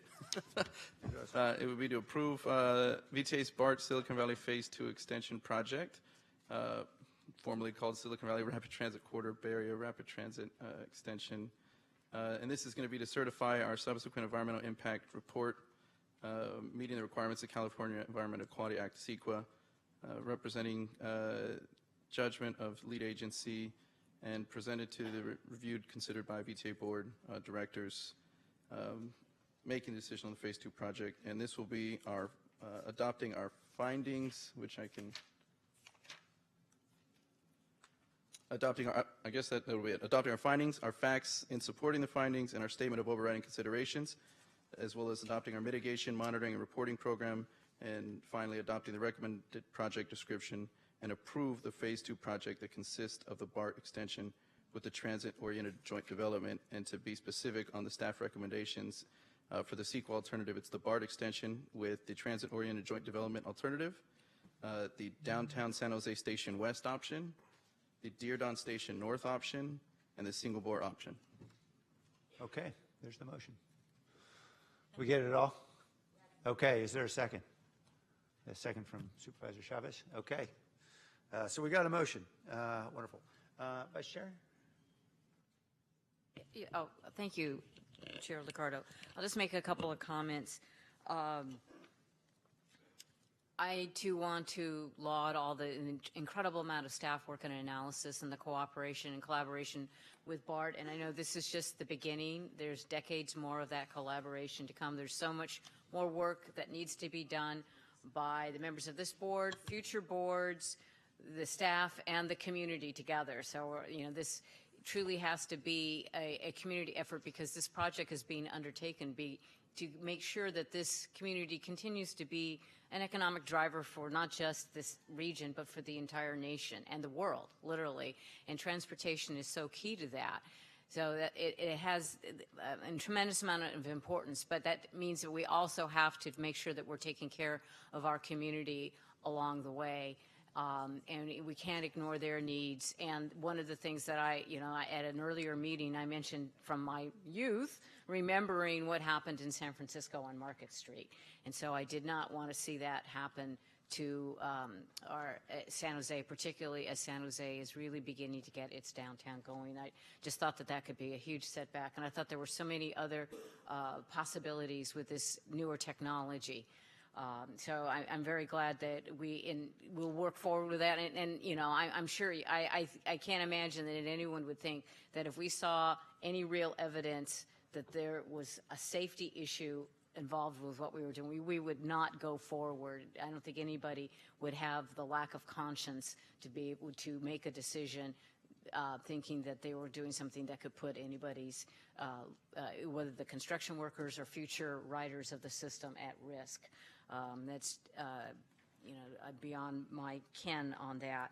And I wanted to talk about a little bit, being kind of the geeky person I can be at times. I did found that the MMRP, I was looking through it, and I thought, and I've read a lot of these in different kinds of environmental documents, and I thought it was a very, very thorough. And actually, I was particularly paying attention to some of the areas, like on the vibration and things, because on some of the other projects that in my city of Santa Clara, that the vibration and the noise is a huge issue. So I was very, very impressed with the detail there.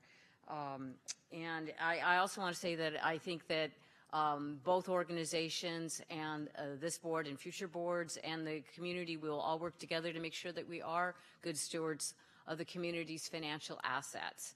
And I know there's some question about, the ending of the route in Santa Clara. And, but there is, some of the requirements for the project, the space for that is in Santa Clara. And I think actually that we may be having all the dirt come out through Santa Clara. So, all the train loads or truckloads of muck from the tunnel will be going through our fair city. So, and also some of the concerns also want to address the concerns of Apple and the Sharks, who are very, very, very important to this community, and to assure them that, once again, this is the beginning of the conversation, and we will be working with them every step of the way to make sure that this project is an enhancement to their enterprises and not a hindrance. So I'll be very enthusiastically supporting the motion. Thank you. Member Bruins? Yeah, thank you for giving me an opportunity. As the immediate past chair of this fine organization, I have a lot of positive comments to make, but I'm going to start with my one regret, and that is I do not get to cast a vote this evening. But, this is a lot of work that has been done by both organizations, and, it's amazing when you think about the life of this project to just get us to tonight, and what that really means in terms of the staff's dedication to get us through all of this. It's been a long haul. It's had its ups and downs, and I really think we're all better as a result of that. And one of the things I did want to make a comment on is, and Nuri, sorry, I think you opened up the door for this one when you mentioned, going in and seeing Dennis and Carolyn and saying, hey, I got this idea about looking at a single bore. As the board chair, I can assure you, Nuria is not short on crazy ideas and the umph behind it, like, you will consider my idea. And this is definitely one that is, I think, going to pay real dividends in the long haul. So thank you, Nuria, for your courage, your leadership, and your tenacity. Thank you, the entire VTA staff, but I also want to highlight Carolyn and Dennis for having the thick skin to be able to take this crazy idea and run with it and make this happen. And I know there's a whole wonderful team behind it. And Bart, thank you to the entire BART team and to the leadership team, you personally, Bob, and Grace, because I think, a couple of things that had been said that really resonate with me after all my years in management and such is these long roads, they're all worth it when you can come together at the end and be mutually supportive. But when you really go back and look at the path, and as arduous as it might have seemed at times, the challenging of each other's thought processes and our thinking and such means that you guys are going to be casting votes tonight, I think, where we can move forward with real confidence, and more confidence than if you go back and you think about the first workshop that staff held with this board. A lot of us were scratching our heads. I know I was scratching my head before I had the opportunity to go and experience Barcelona. So anyway, with all of that, thank you guys. And like I said, I am disappointed that I don't get to do this, but let's do it. And thank you, Director Bruins, for all your hard work getting us here. Director Savita, I'm going to avoid mispronouncing your last name. Thank you, Chair. A very brief comment. I also have been on the board for a very short time, but one of the very first meetings, the workshop that Jeannie mentioned, my question was on safety, and I was concerned. And I have to thank the staff, Krishna in particular, who assured me that it was the right thing to do. And since then, I've been reading the documents again and again, and I asked Leila and Krishna again just a couple of months ago, and they looked in my eyes and they said, we are human beings, and we assure you the safety of human beings is very important to us. So that was really, really, thank you so much to the staff, Dennis, Leila, Carolyn, Tom, and Krishna, and of course, Nuria. Thank you very much. And of course, I'll be saying yes. Thank you. All right, any other comments? Councilmember Diep? Only a quick suggestion that given the gravity of the moment and to heighten the drama, could I suggest a voice roll call vote?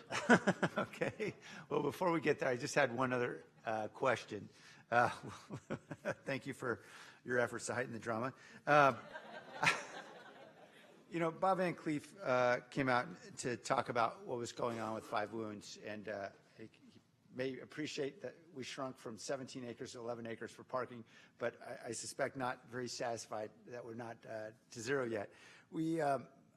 I just wanted to ask the question, because I know what we're approving here is the envelope within which capacity for development can be cleared environmentally, but this does not dictate the actual development within that envelope. Is that right? Correct. We'll be working closely as we go forward in the design, as we go into final design, and as we actually look at the development that can be integrated with our facilities as well. So at that point, we'll know better. But you're right. We clear an envelope that is slightly, hopefully, larger than we need.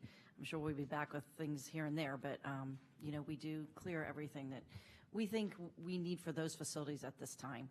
Great. Thank you. And since Supervisor Chavez mentioned Carl, I do want to also thank Carl Guardino. I actually got my first exposure to politics working on the 2000 Measure A ballot measure. It was a way for me to escape a law firm.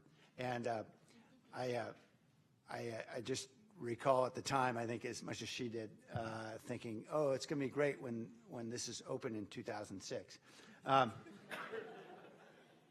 Nonetheless, we did win the battle. We didn't quite win the war at that point. We continue to fight on, and we're not there yet. We still have a couple billion more dollars to get in line. We're working hard at the state, I know, and in Washington to get those dollars, but I think we're very well positioned, and I look forward to doing all we can to get over the goal line. And since Director Dieppe has asked for a roll call vote, we'll have a roll call vote.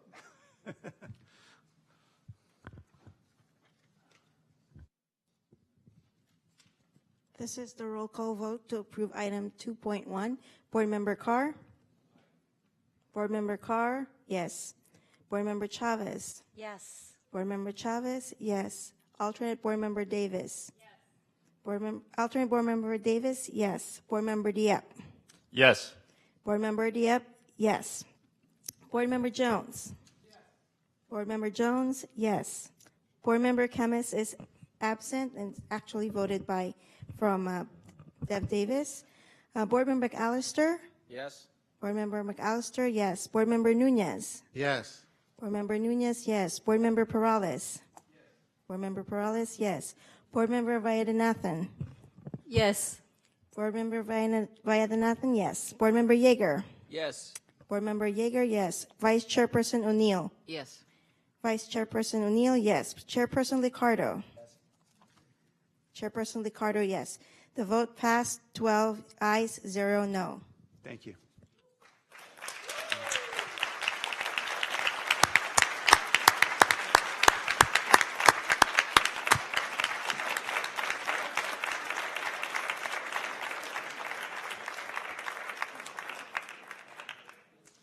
All right. Bob, thanks for coming all the way down here. Just think in a few years, well, actually in a few months, you can take Bart back home. So, yeah. All right. So we're on now to awards and commendation. There are no awards or commendations tonight. Public comment is item number 4. All the members of our community are welcome to submit a blue card, and your comments are limited to 2 minutes. Sean Mulligan, come on up, followed by William McDonald, Nancy Plew, Jonathan Ehrman, and Blair Beekman.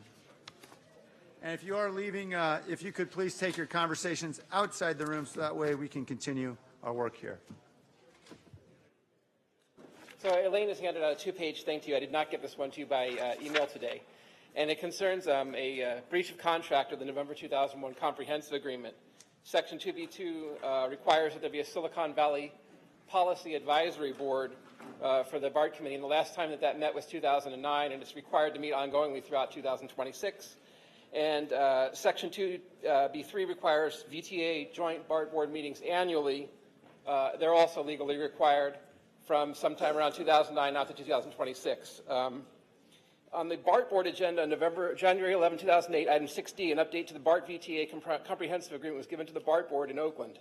BART Director Tom Blaylock noted that there was a joint policy board, the Silicon Valley Rapid Transit Policy Advisory Board, that stopped meeting in 2009, but which should exist through completion of revenue service to Santa Clara, and somewhere that this got dropped and that someone has, quote, their foot on hot rocks. And it's actually both VTA and BART. You were both supposed to be having these annual meetings. That's what the contract says.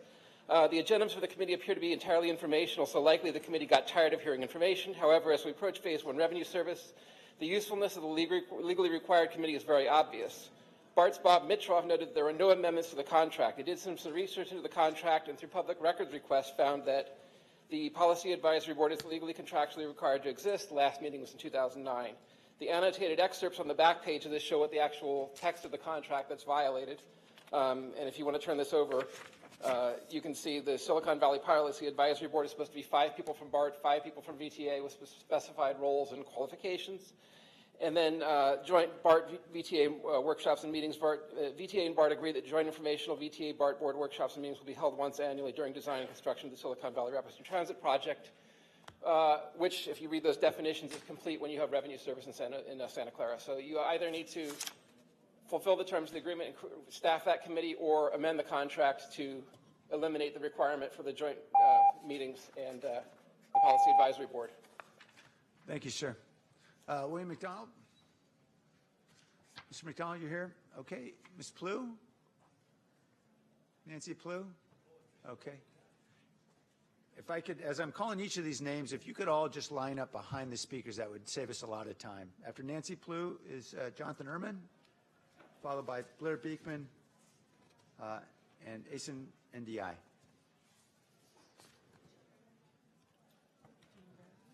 Yeah. Sorry, it's slow and steady getting up here. All right, I'm going to be speaking on behalf of ATU 265, and I want to talk about some maybe potential options for bringing in some funding. VTA has been faced with budget shortfalls many times in the past. It would be very easy to play the blame game for the irresponsible care of taxpayers' money again this time. From the high salaries of top management to the purchases of the Red Express buses that sit in the yards with nowhere to go, to the idea that rebranding would somehow increase our ridership. Not to mention, whoever thought it was a good idea to get rid of the day passes lost us 8% of our ridership that may never return. I really could go on, but I'm here on behalf of ATU to offer real solutions. If the true goal of this agency is to find solutions that move you, then why not live up to our slogan? Why not trade the idea of service cuts for increasing service on all lines? Why not deliver a better service by increasing service hours and shortening headways instead of cutting off the elderly and the underserved by removing routes that service them? Why not explore the idea of adding new service into newly populated areas? Why not bring back the day passes? Why not truly find solutions that move people? Why not lobby and eventually legislate a dedicated funding source to move our agency and our ridership into the future? The CTA in Chicago receives 67 cents from every single Uber ride in the city of Chicago. Uber and Lyft are here to stay, and there is no reason VTA can't do what's being done in other cities. A true dedicated funding source is a real solution. In Seattle, the voters approved a property tax increase to fund Sound Transit. Sound Transit also receives dedicated funding from auto rentals, a motor vehicle tax, and a property tax, which exempts the elderly and lower-income homeowners from having to pay the tax. These are just a few examples of progressive solutions that promote mass transit and get cars off the road, AKA real solutions, not excuses. Thank you. Mr. Ehrman? Okay, Asen, why don't you go ahead, and we'll call him up afterward. Thank you. Hi, Asen NDI, representing Working Partnership, Transportation Justice Alliance.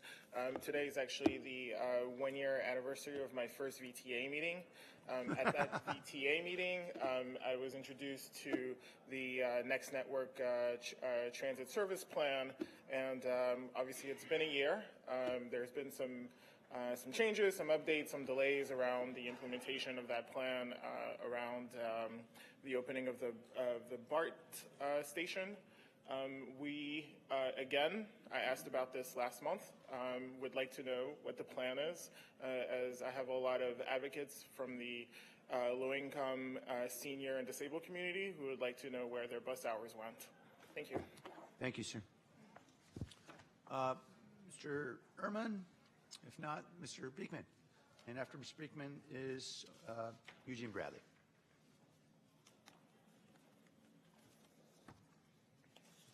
Hello, I've made it finally to the VTA Board of Chairman board meeting. I can't barely say the words correctly. I am here. I am incredibly, incredibly disappointed by your Big Belly project downtown. This is why I'm here. I'm sorry I've not been here sooner to make my complaints. There is just an incredible possibility that's possible at this time that is presenting itself in how we can work the future of technology and accountability and its openness and how we talk about it and think about it. This Big Belly project is a monster. I am just furious about it. I understand the levels of it, but just to start right off the bat, it's my intention to fight this tooth and nail to get this project out of downtown. And I don't want this project implemented throughout the South Bay. I'm that angry about it. I'm going to work that hard and convince you with niceness and good ideas of what's possible. And so I have a lot on my plate to do this, but I am a part of a movement that is just growing something that's amazing, I think. It's something that's peaceful. It develops really good ideas about the sustainability of community and the future of our communities. And it's just an incredibly important added dimension to what you're already trying to develop that I think you're lacking seriously, and that you need a bit of a refresher course and a bit of understanding about what is good civil rights, good civil protections. That is an important element in the idea of the future of innovation of technology. Thank you. Thank you, sir. Ms. Bradley?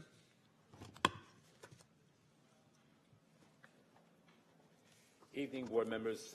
Eugene Bradley, Silicon Valley Transit Users. I have a letter from a janitor call that I would like to pass to the board. He had recently filed a complaint with VTA regarding 3 consecutive incidents where a bus driver for the 181 from Fremont to San Jose left 2 minutes early. He has not received a formal written response from VTA as of yet, even though VTA claims that they disciplined the driver for leaving the bus earlier than scheduled. Not very good for driving off ridership when somebody leaves earlier than scheduled. Not good. So Mr. Punar would like to have a written response from VTA regarding what will be done to prevent such incidents from happening in the future. Also, on a second note, last Saturday at about 2:45 p.m. I was at the Winchester Light Rail Station promoting my group. I was then approached by an Allied Barton security guard, number 10109. His badge number 101093. He requested that I stop passing out leaflets. When I requested under which ordinance this is under, because I did not see anything obviously posted about soliciting, he said he wanted to call VTA, so he did. So I did. After he had contacted OCC, and OCC verified that no leaflets are allowed to be passed at VTA properly, I immediately ceased.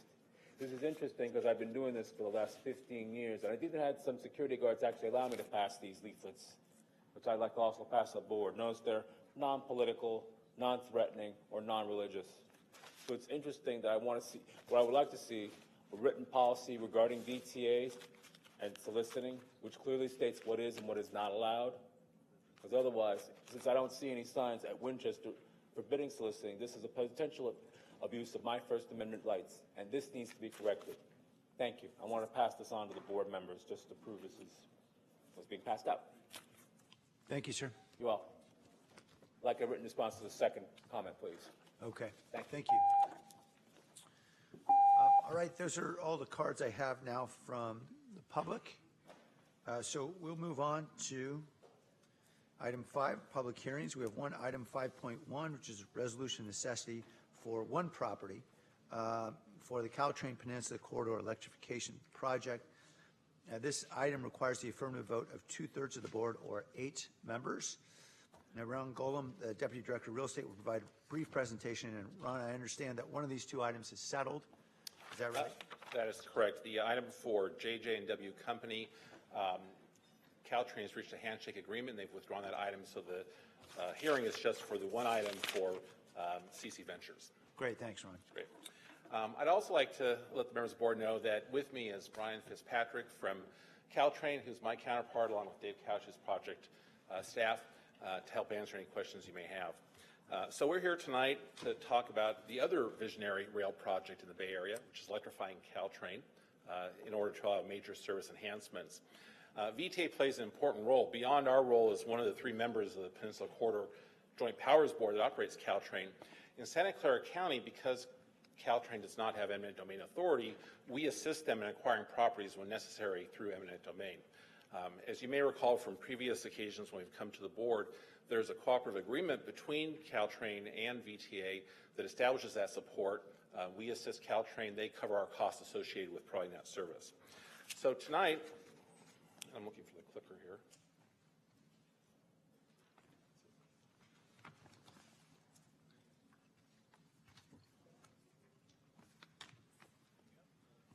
Great, thank you. So tonight we are conducting a resolution necessity hearing, and there are several points that are important to make as part of this.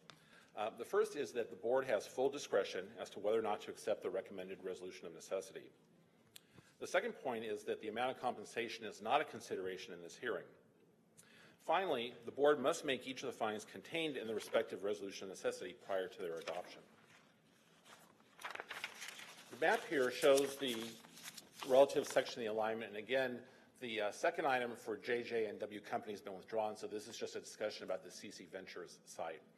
And what we've been going through with this project is that because of the electrification, at various points there's needs to expand the alignment to both accommodate the infrastructure for the electrification as well as deal with some of the safety issues that are associated with it. So I will talk about the subject property here. This is the CC Ventures property. This graphic shows both the current alignment as well as the addition and easement areas that are needed and their relationship to the property. What we're talking about is an acquisition of a fee interest of 972 square feet for the project to expand the alignment, and we're talking about an electrical safety zone easement of 1,740 square feet.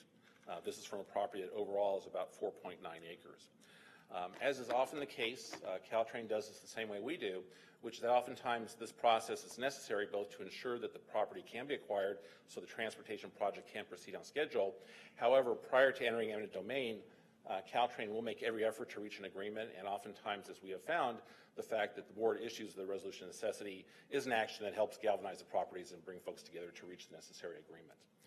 So with that, I will stop, and we'd be happy to answer any questions. Great, thanks, Ron. Questions? Okay. We don't have any cards, so we'll formally open the hearing. Is there anyone who would like to address the board regarding this matter? All right. We'll ask for a motion. All right. And Ron, did you have anything more to say? No. Okay. On the motion, all in favor? Any opposed? All right, that passes. Unanimous. Thank you. Thank you very much. Oh, I got to close the hearing. Okay. So you need a motion to close the hearing? Okay. Oh, okay. So now the motion is to adopt the resolution. Okay. There's a motion and a second. All right. All in favor? Any opposed? Okay. Thank you. Thank you. We got it all? Phew. Okay, good. Thanks. Here we are moving on to number 6, committee reports. The Citizens Advisory Committee Chairperson's report is in your reading folder. With regard to the Policy Advisory Committee, our Chair, Howard Miller, will provide the report. Welcome, Howard. I just thought Bart was going to be quick. I told my wife it would be a short meeting, light agenda. I've only followed Bart since birth, so there we go. There were probably 2 items on the agenda that were most interesting to the Policy Advisory Committee. The first one, which is only the draft plan, and that's the bicycle, countywide bicycle plan. Great interest, great discussion. I think there's a lot of energy behind this plan, a lot of good questions. Probably our biggest area of concerns have to do with safety and coexistence with other modes of transportation, and then sort of a corollary of promoting all this biking and biking activities and opportunities to expand our bike network in the county. So we're 100% behind that one. And then the other one was the transit service guidelines. Huge discussion. You probably read all about it in our minutes. The one thing that just kept coming back for us was one about barrier-free and accessibility language. And staff promised us that there would be a way to make sure that stuff was adequately worked into it. There's some sensitivity to some of the changes, may putting barriers in the way of those that are less mobile. So that's it. Thank you, guys. Oh, thank you, Howard. Any questions or comments? Okay.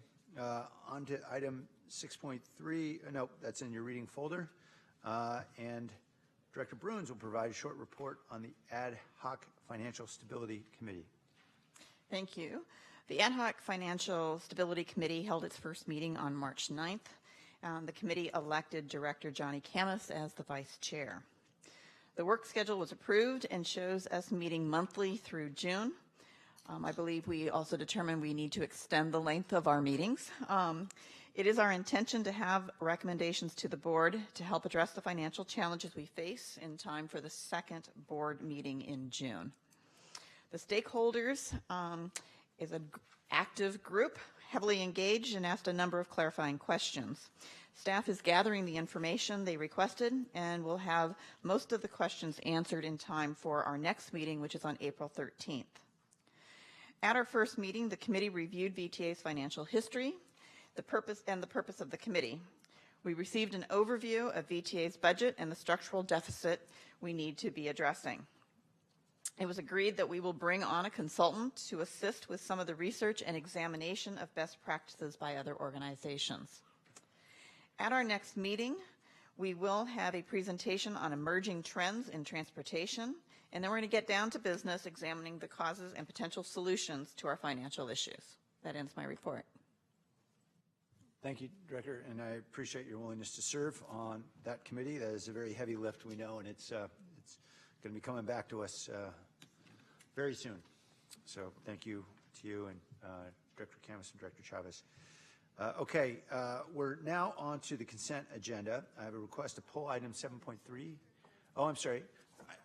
Eugene, forgive me. I saw that it was for the chairperson's report. Is that for my report or for this one? Well, it applies to this one. Okay, come on up. Get it done now. Great. All right. Anyway, Mr. Liccardo, Scott Green, your environment/transportation policy person, contacted me a few weeks ago regarding opening up communications between my group and the Ad Hoc Financial Stability Committee. I did reply that while I was interested, I'd like to see more of this public. He never returned my phone call.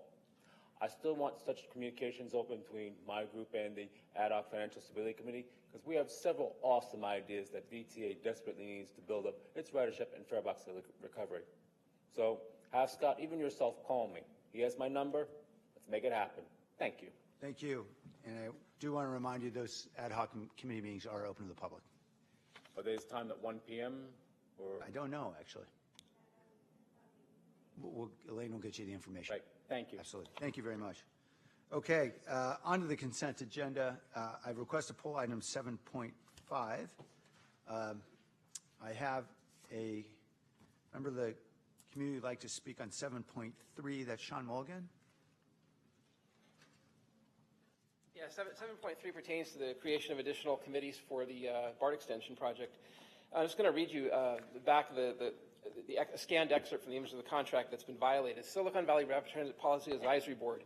VTA and BART agree that the Silicon Valley Rapid Transit project with plan design and constructed under the auspices of a joint VTA policy body, the Policy Advisory Board. The Policy Advisory Board will compose 10 members.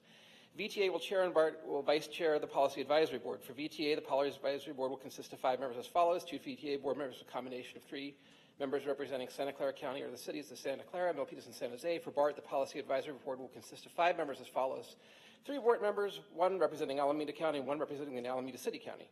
The Policy Advisory Board will cease to exist upon commencement of revenue service on the SVRT extension. If you follow down at the bottom of the page, the SVR extension is all the way out to Santa Clara. So that committee is legally required to exist until the train opens for revenue service in Santa Clara. And then the second one is the required BART board meetings for at least once annually. So I was keyed on this by BART Director Tom Blaylock. He says somebody has their foot on the hot rock. So this got dropped out in 2009, but this is legally required. I mean, you may obviously need to do the things that you're proposing to do, creating ad hoc committees or whatever, but this is legally required.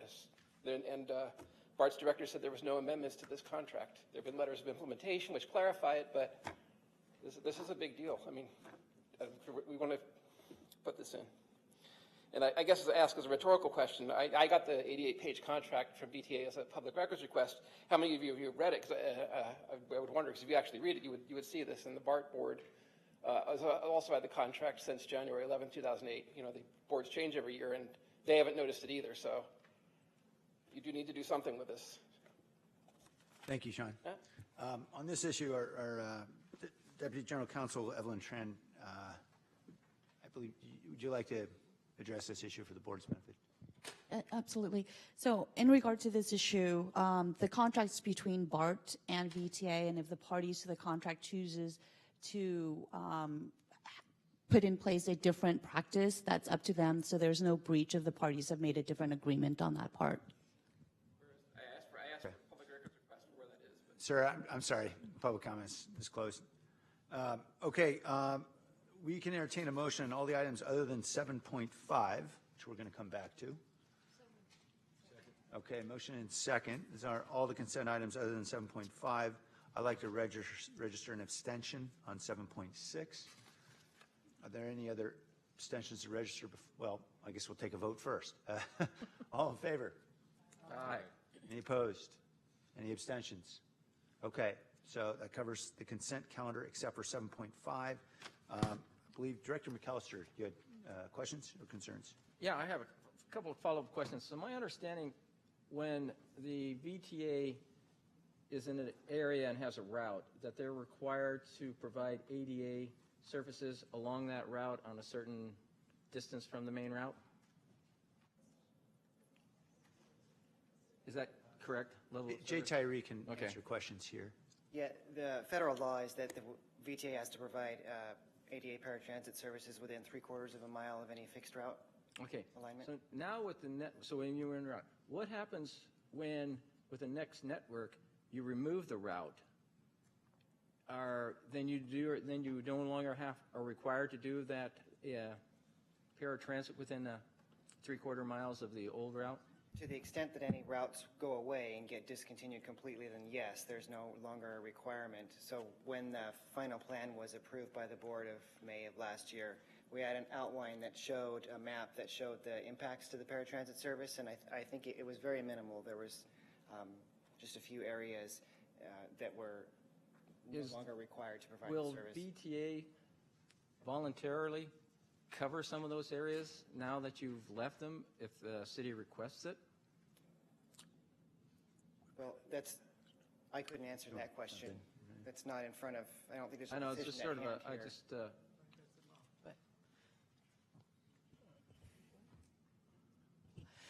here.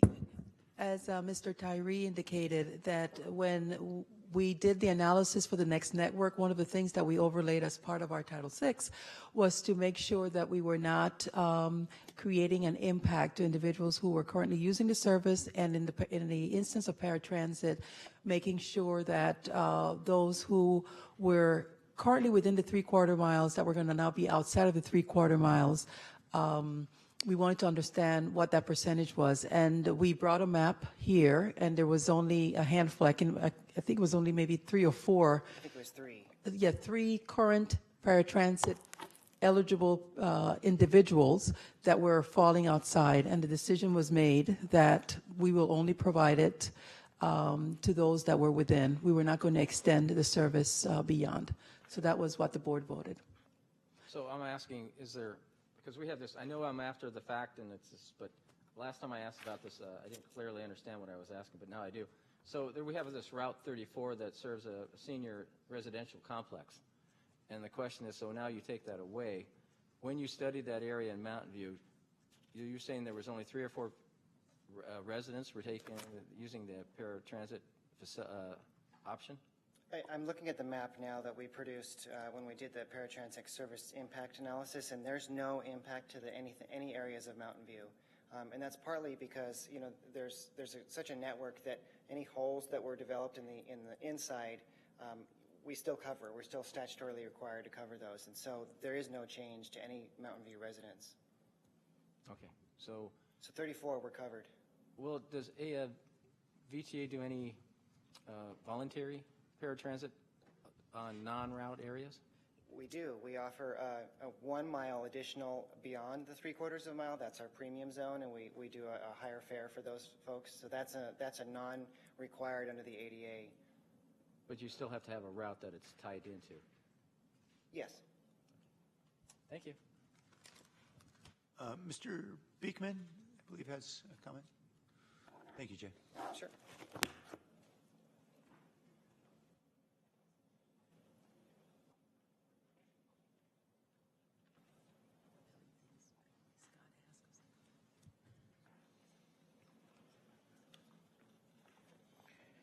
Hi. As a person from the public, I hope you're not planning to implement to talk about your transit service guidelines policy as it relates to the Big Belly project. I hope you're not planning to implement the Big Belly to many bus stops of the South Bay at this time. Mr. Beekman, that's actually not part of this agenda item. But can I talk about it in terms of transit service guidelines? If it's a part of the bus stop transit service system? No, the topic has to be on the item that's on the agenda. Isn't that a part of what the transit service guidelines will be about? I'm pretty angry about this issue, so thank you. All right, thank you, sir. Okay, on 7.5, any comment or question? Is there a motion? All right, all in favor? Any opposed? And one abstention, Supervisor Chavez. Okay, so we're on to item 8.1, which is the General Manager's report. Naria? Yes, thank you very much, Mr. Chair. Let me just start out by thanking the Board of Directors, the staff, Krishna Devi, who I omitted in my earlier thank you, for the vote on the BART SEIR, so that we can now wait for the BART organization to approve the project and get the documents over to the federal government and receive our record of decision in June. So thank you. That was a significant milestone of many other milestones to come. This past weekend, we held the Bus and Light Rail Rodeo. As I had mentioned in past years, this is the event where our operators and maintenance personnel test their competencies and skills when it comes to operating or knowledge about maintaining both the bus and rail vehicles. And on the photo that you see are all of the winners. On the bus side, we had Thomas Dominguez, Harnan Singh, Dennis Medina, Ricardo Martinez, Rong Langston. And then on the light rail was Maroon Nam, Robert Ainsworth, Rudy Alcantar, Luok Nguyen, Hossein Ramirez, and Kuljinder Bath. These individuals, or a subset of them, will be participating in the international rodeo that is hosted by the American Public Transportation Association. As you remember, last year we came back with a lot of awards, and we're counting on them to sweep. We're competing against 50-plus transit systems in the country, so that's always a good thing. The International Bus Rodeo will be in Tampa, Florida, on May 4th, and the International Rail Rodeo will take place in Denver in June. Moving on the agenda, on my report, I just wanted to make you all aware that the Phase 2 of our Highway 237 Express Lanes project began construction this week. This project is intended to extend the Express Lanes operation in Highway 237 from Zanker Road all the way to Matilda Avenue in Sunnyvale. So about 2.9 miles in the westbound direction and 4.8 miles going east towards I-880. Once completed in the fall of 2019, solo drivers will have the option to use the carpool lane for a fee, and in turn, they can experience about a 30% in time travel savings compared to those using the general purpose lanes. The next item has to do with a recent change. Our downtown customer service now offers full Clipper services. As some of you may have experienced, if you needed to order a new Clipper card or replace a damaged card, you had to go all the way to either San Francisco or Oakland to do that. Now we are providing those services directly at our customer service center downtown San Jose, and then also well, I guess it's all been done now at the Downtown Service Center rather than going to those locations or coming to our River Oaks. And another piece of good news, for the 22nd year in a row, we received the Government Finance Officers Association of the United States and Canada Award for a Certificate of Achievement for Excellence in Financial Reporting for our 2017 Comprehensive Annual Financial Report, CAFR. So this is the highest form of recognition in the area of governmental accounting and financial reporting. Kudos to our finance department, Raj Srinath, our chief financial officer, and all his very capable and able staff. The next item is the government affairs update. It's in your reading folder. Mr. Lawson is here if you have any questions on that item. Hearing none. The next item was a report on the Silicon Valley Rapid Transit Program update, and Dennis Radcliffe will provide us with an update on the Phase 1. Thank you. Thank you, Nuria. I'll try to make this quick as usual. But tonight I've got a little bit more photos to show. This photograph you've seen before. It's back from December. The next photographs will illustrate how much work has been done since that time. Just an overview of the Milpitas station here. I put this slide in simply to illustrate the significant economic development that is occurring in Milpitas. This is primarily the result of insightful planning and the Milpitas transit area specific plan. And you can see up on the upper left-hand side a new roadway that we've constructed in coordination with the city of Milpitas, and widening of Montague Expressway improvements in coordination with the county, and channel improvements there right on the bottom left in coordination with the Water District. This is indeed a very impactful project. The Milpitas station and all the rest of the physical work on the Berryessa extension is essentially complete. As you can see, we're already installing landscaping at Milpitas Station. The interiors are being cleaned and ready for service, and our contractors are wrapping up their work. Interior to Milpitas Station, you can see the fare gates are in. There's some bits of equipment still being installed, but primarily it's mostly related to testing the equipment. This is the Milpitas entrance looking east, and the Milpitas entrance looking west. You can see the bus transit center through the station. I think most of you have been out there. If not, it's time to plan a trip. Downstairs at Milpitas, again, they have platforms that are side platforms, two tracks in between the two platforms. This is on the platform looking up. All of the equipment is in, handrails is complete. We have a fence in here because we're now testing dynamic testing of trains. The holdout zone is for the safety of the workers. You can see, however, looking up into the ceiling, what the artwork that's embedded in the architectural design and the air and light that this station design provides. At Berryessa Station, again, photos from December. You can see there's still some bare areas. However, now you will see landscaping essentially complete, and we have artwork received through coordination with the city, and again, the contractors are wrapping up their physical work. This is the concourse area down below at Berryessa Station, and up, this one is looking north, and this is looking south. Fare gates installed, signage is installed. Upstairs, again, trains being tested upstairs, and the station is essentially ready for service. I wanted to just give a quick update on project budget, given the delays that we discussed last month. I won't go over this in detail. We're working on a detailed budget forecast, but we still believe that the project will be completed with an unallocated contingency of approximately $150 million. You've seen this schedule before. We're had some hiccups here in this general area. As you know, this is the handoff from VTA to BART. We are working to get this accomplished by the middle of June. The work remaining is primarily driven by BART. It'll include integration testing, where they will make sure all the operational characteristics are in order, and we'll conclude with a final safety certification of the entire system before revenue service. As I said, the testing we're talking about is all the detailed testing. This is a simple radio check to make sure that radio coverage can occur everywhere in the station complex. And when I talk about systems testing, all of the components are installed. They've been tested statically, but as you can see, components on the upper right.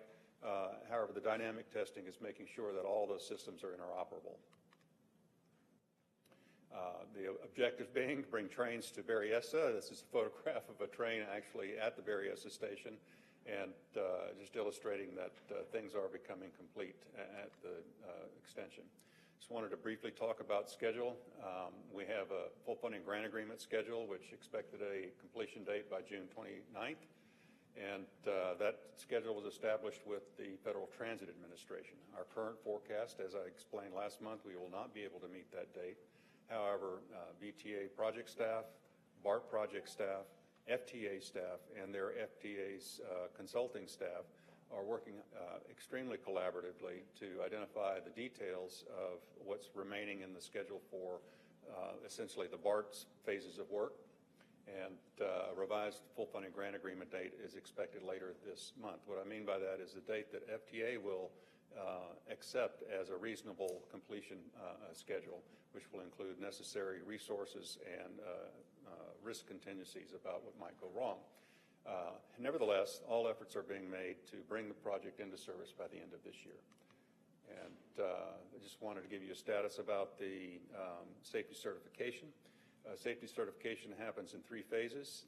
There are identified safety certifiable items at the beginning of the project, and they are certified through design to assure that all of those items have been incorporated into the design, and they are certified during construction to assure that they are certified and incorporated into the completed construction works. The third phase is not shown here. The third phase is the operational phase that BART will control. We're completely done with the design work and a little over halfway done with the construction work. It's a little, doesn't track parallel with construction progress. All of this will come through in the end, and we expect to have this in order before we hand the works over to BART. And with that, I'll be happy to answer any questions you might have. Here, no questions. Did you have I'm sorry. Oh, there's one? No, it's part of my report. Sorry. If there are no questions, do you have a person? I do have 2 cards from members of the public, unless there are other comments. Okay. Sean Mulligan, followed by Roland LeBrun.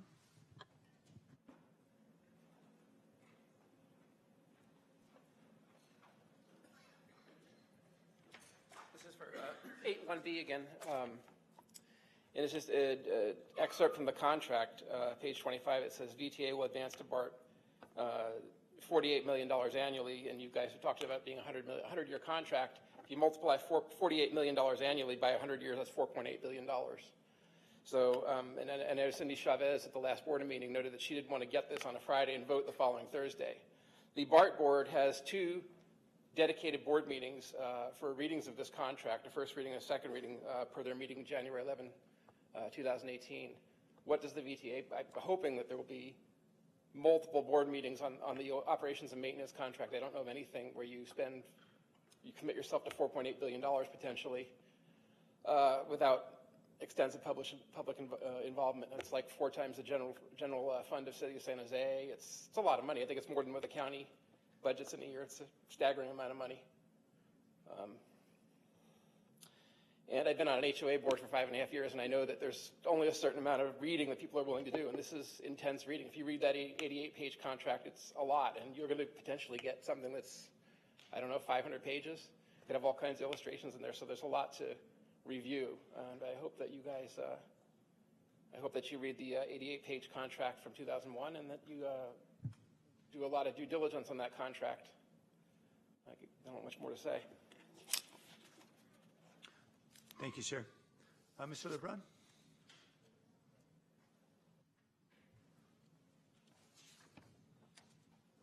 Thank you. So, unless my memory fails me, I think that you were told last month that the cost of phase one was $2.2 billion and everything was fine. I just saw a slide flashing by that shows a cost of $2.421 billion.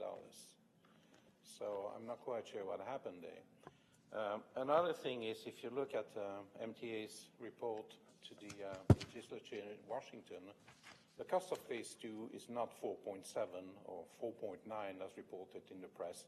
It's actually $5.5 billion.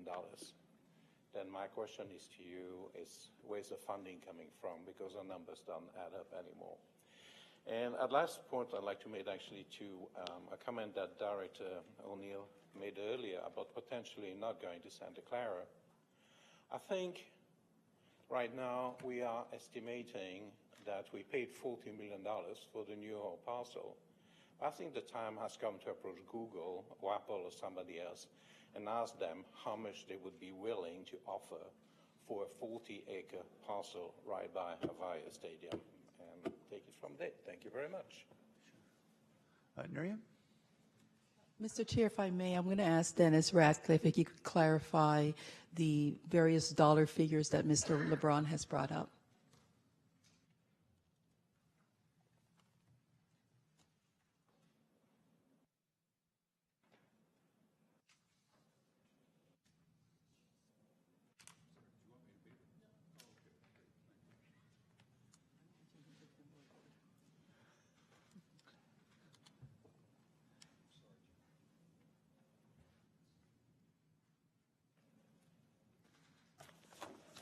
I just want to go back to the cost slide.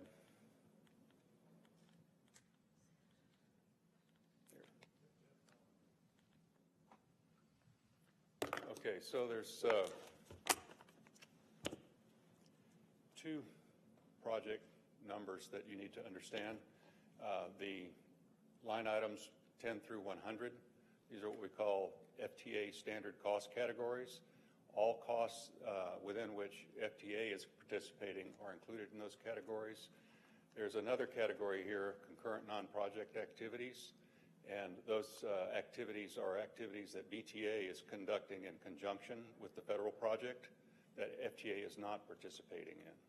So the federal project total cost, or total budget if you will, is $2.3 billion, and the total cost of our program, which includes the concurrent non-project activities, is $2.4 billion. All right, thank you. All right, thanks, Dennis. Brother Beekman, I think you just submitted a card. It's on this topic.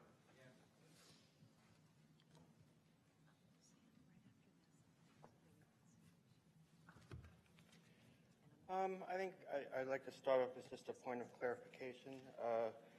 On this item, it talks about communication ideas for the rapid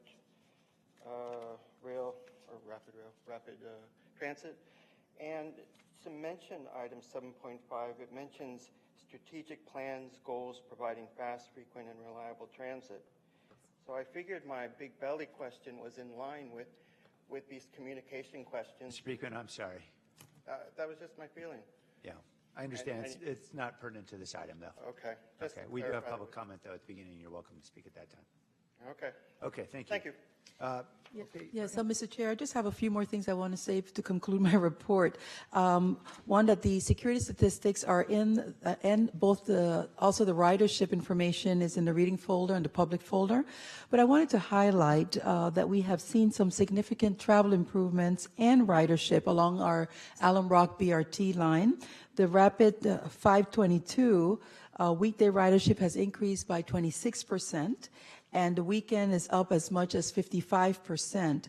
So between King and Story, time savings range from 12% to 39% compared to times without the project, prior to the project. So this equates to savings up to 5 minutes depending on the time of day and direction of travel. So that it was a good investment, and we'll continue to track these numbers and share them with the city of San Jose. So thank you very much, and that concludes my report. Thank you, Nuria. BRT's for real. All right. It's done great things. So I wanted to Supervisor Chavez. Thank you. I wanted to request reconsideration of item 7.8. And when it had first been considered at government and audit, both you and I recused ourselves because a subset of it had to do with the Tamian Station. And while it's not technically needed, I just wanted to make sure we were both consistent. So I'd like to reconsider it and then ask someone else to make a motion in a second so Sam and I can abstain or recuse. Okay. So do we need a motion for reconsideration? Okay. All right. So moved. Director Chavez can make a motion to reconsider. There's 10 people here. Okay. Is that Yes, the motion? I just did. And it was just seconded? Thank Okay, you. so on the motion for reconsideration, any comment? All in favor? Aye. Any opposed? Okay, the motion's granted. Okay, Thank you, Larry. all right. All in favor of 7.8? Any opposed? Any abstentions? Director Chavez and myself. Recusals. Recusals, thank you. 2 recusals, Director Chavez and myself. Thank you, everyone, for obliging us. Appreciate that. And so we are now on to Chairperson's report. I will abbreviate it. We're going to have a press event on Thursday, April 19th at 11 a.m. at the Cerrone Bus Yard, and I want to invite everyone to participate. This is going to highlight our partnerships for electric buses and vehicle-to-grid technology pilot project. We're teaming up with Prospect, Silicon Valley, and Bay Area tech companies to pilot a cutting-edge system that will manage charging electric buses while reducing the impact on the state's electricity grid. This is a pilot that is funded by the California Energy Commission that will serve as a very significant case study for transit agencies throughout the country, particularly as California approaches our goal of reaching 1.5 million zero-emission vehicles on California roadways by 2025. So board members are interested in participating. Please arrive at River Oaks Building B at 10:15 a.m. so you can experience riding the electric bus to Cerrone. Okay. Oh, and we got an electric bus out here today. Oh, it's gone. Okay. The electric bus has turned into a pumpkin. All right. Oh, I have a speaker card. Okay, good. Sean Mulligan. Oh, wait, that's on 8.4. Oh, okay, we won't call you up, Sean. Okay, item 8.3, are there any items of concern or referral to administration? Nope. Okay. Whoop. Yep. I got a question. You got one? I don't know if you can answer it. Dr. McAllister. Last time I asked it at this point, but can we have any kind of update on how RM3 was decided on for Santa Clara County? Who was involved in that discussion? Sure. RM3? And you want that from staff or from those of us who are on the MTC board? Staff, anybody would be. Yeah, I mean, it was a decision made by the MTC board to move forward, and then the counties either put it on or they don't. That's so ultimately really so VTA didn't have a report, but MTC board had a report, or could staff look in how the decisions were made? So I think that's a good item for referral that we should come back with and provide you with the documentation from the sausage making at MTC. Okay. Can we do that? I'm looking at Jim. We can attempt to provide the information on how RM3 was placed on the ballot, yes. Not how it was placed on the ballot, but how the items were selected for Santa Clara County. Yeah. We will endeavor to do that for you. Thank you. Okay. Great. Thank you. On to 8.4. All the items are in your packet or reading folder, but Sean Mulligan would like to speak on 8.4C, which is the policy advisory boards.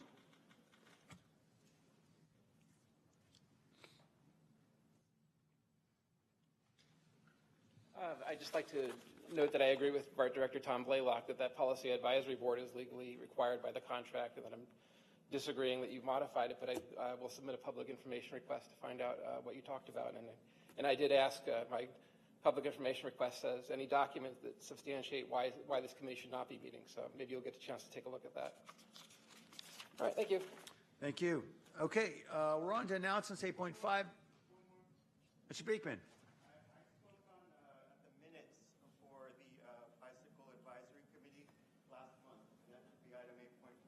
Okay, if it, I don't, that's on the advisory committees. Okay, come on up if it relates to one of those items. Peter Hertog is here. He's the chair of the VPAC. Okay.